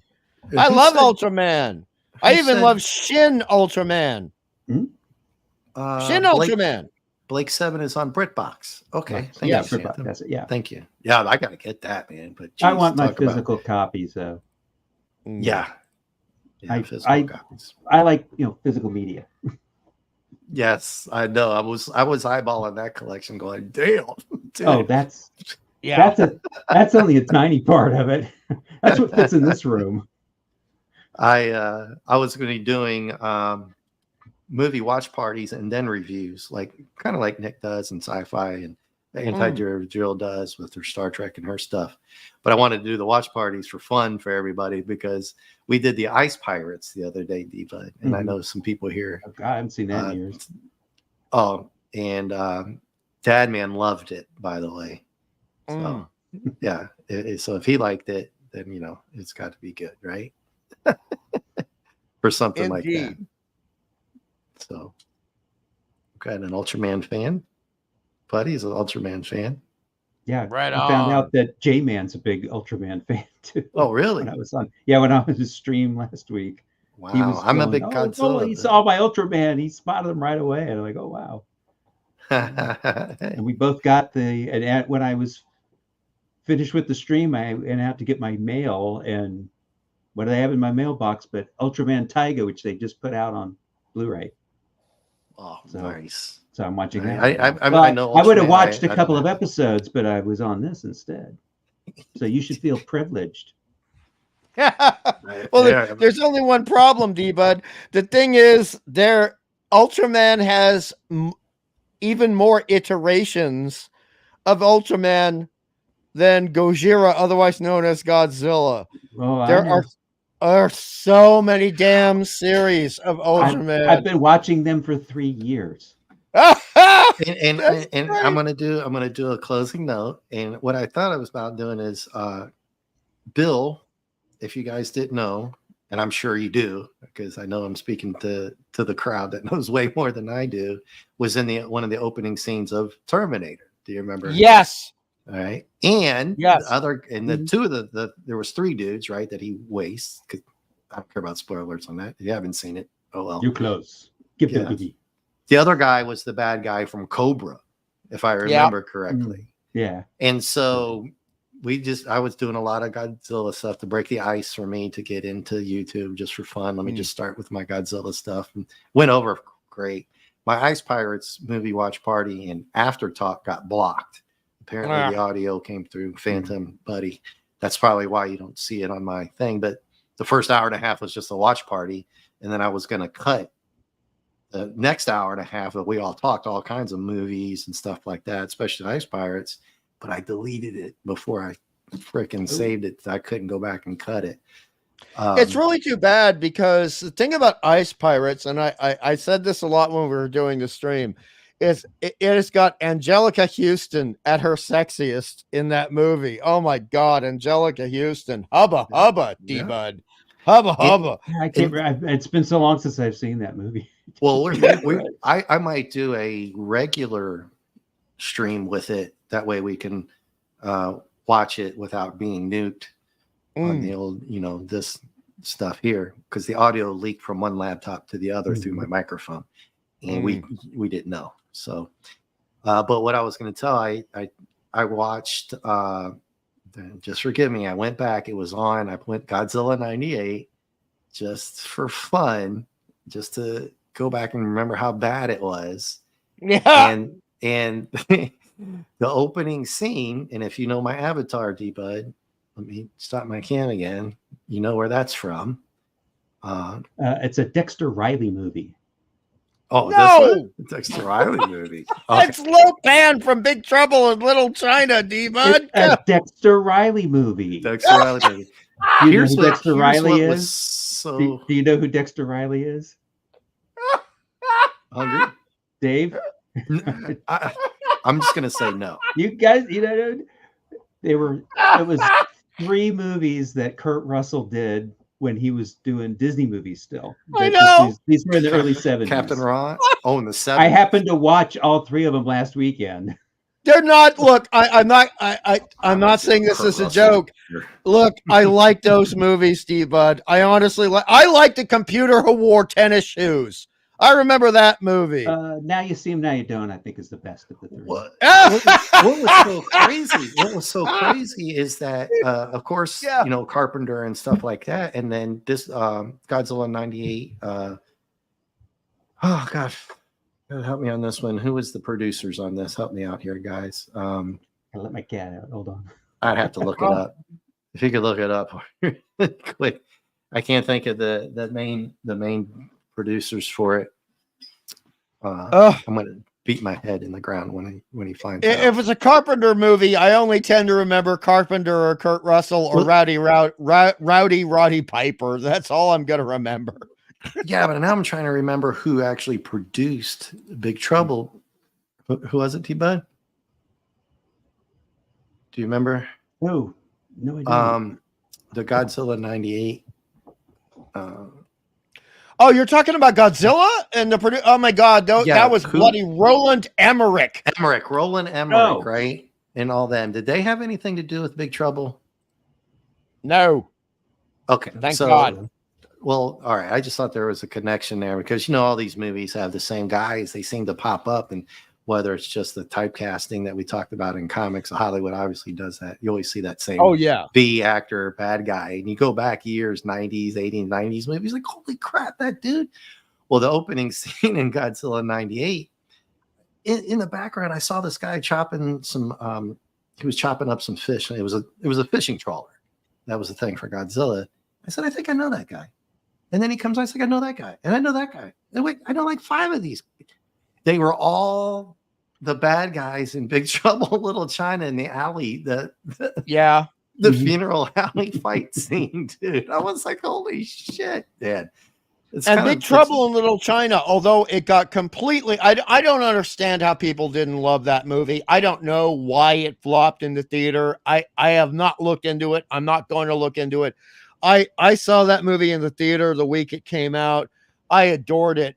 But yeah, I mean, the character actors in that are people that show up a lot, even in non-American movies. And to back you up, like with Roland Emmerich, I will say this about Roland Emmerich, even though I despise his movies. And I hate Independence Day with a passion, by the way. It looked just like Independence Day. That the feel of it, the everything, the Godzilla 98, and that was done. I'm glad you brought that up. It was that's what it reminded me of, Independence Day. So there you go. There's the connection I was making, I guess.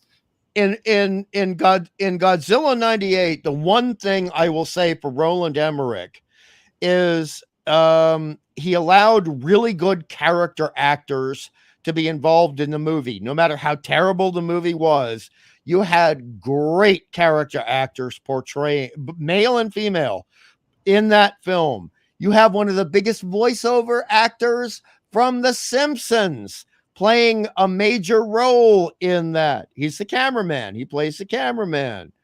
And you had Vicki Lewis, who used to be on News Radio.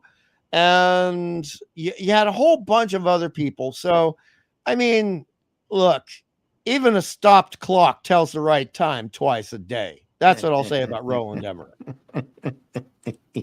Yeah, and Buddy and Phantom were throwing out a bunch of good stuff, D-Bud, for you there. Some Ultraman Rising on Netflix, I think one of the guys said. Yeah.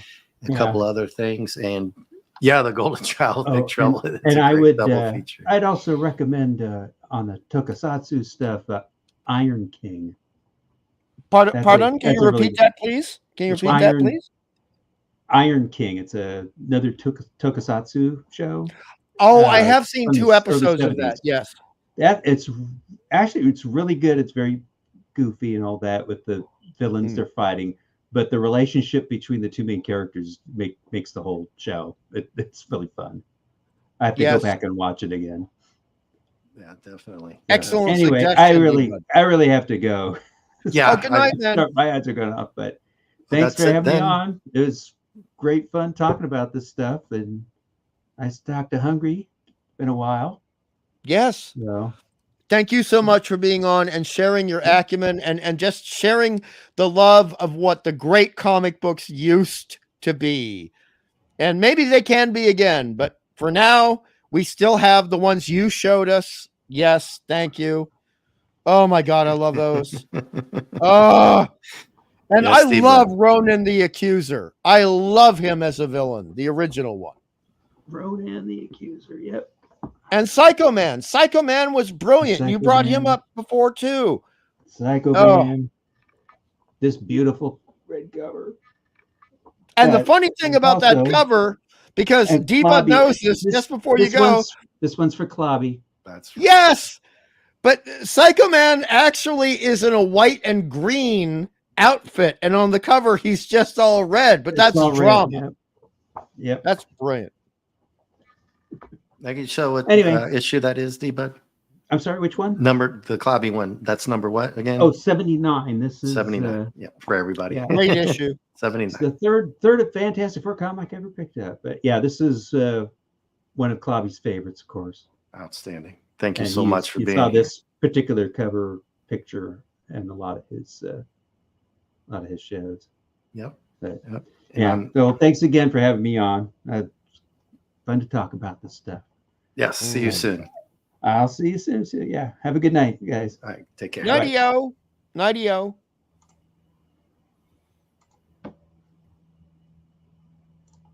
Yeah. I can do it for you. We're still live. Yeah, I got it. Okay. Yeah, we're still live. Okay. And so I'll do our little I went ahead and took him out, D-Bud, for you. Yeah. There he goes. That was awesome that he came on, JT. Dadman tried. I felt bad for him. But he was having technical issues. So yeah. All right, guys. I think now we've got more people watching.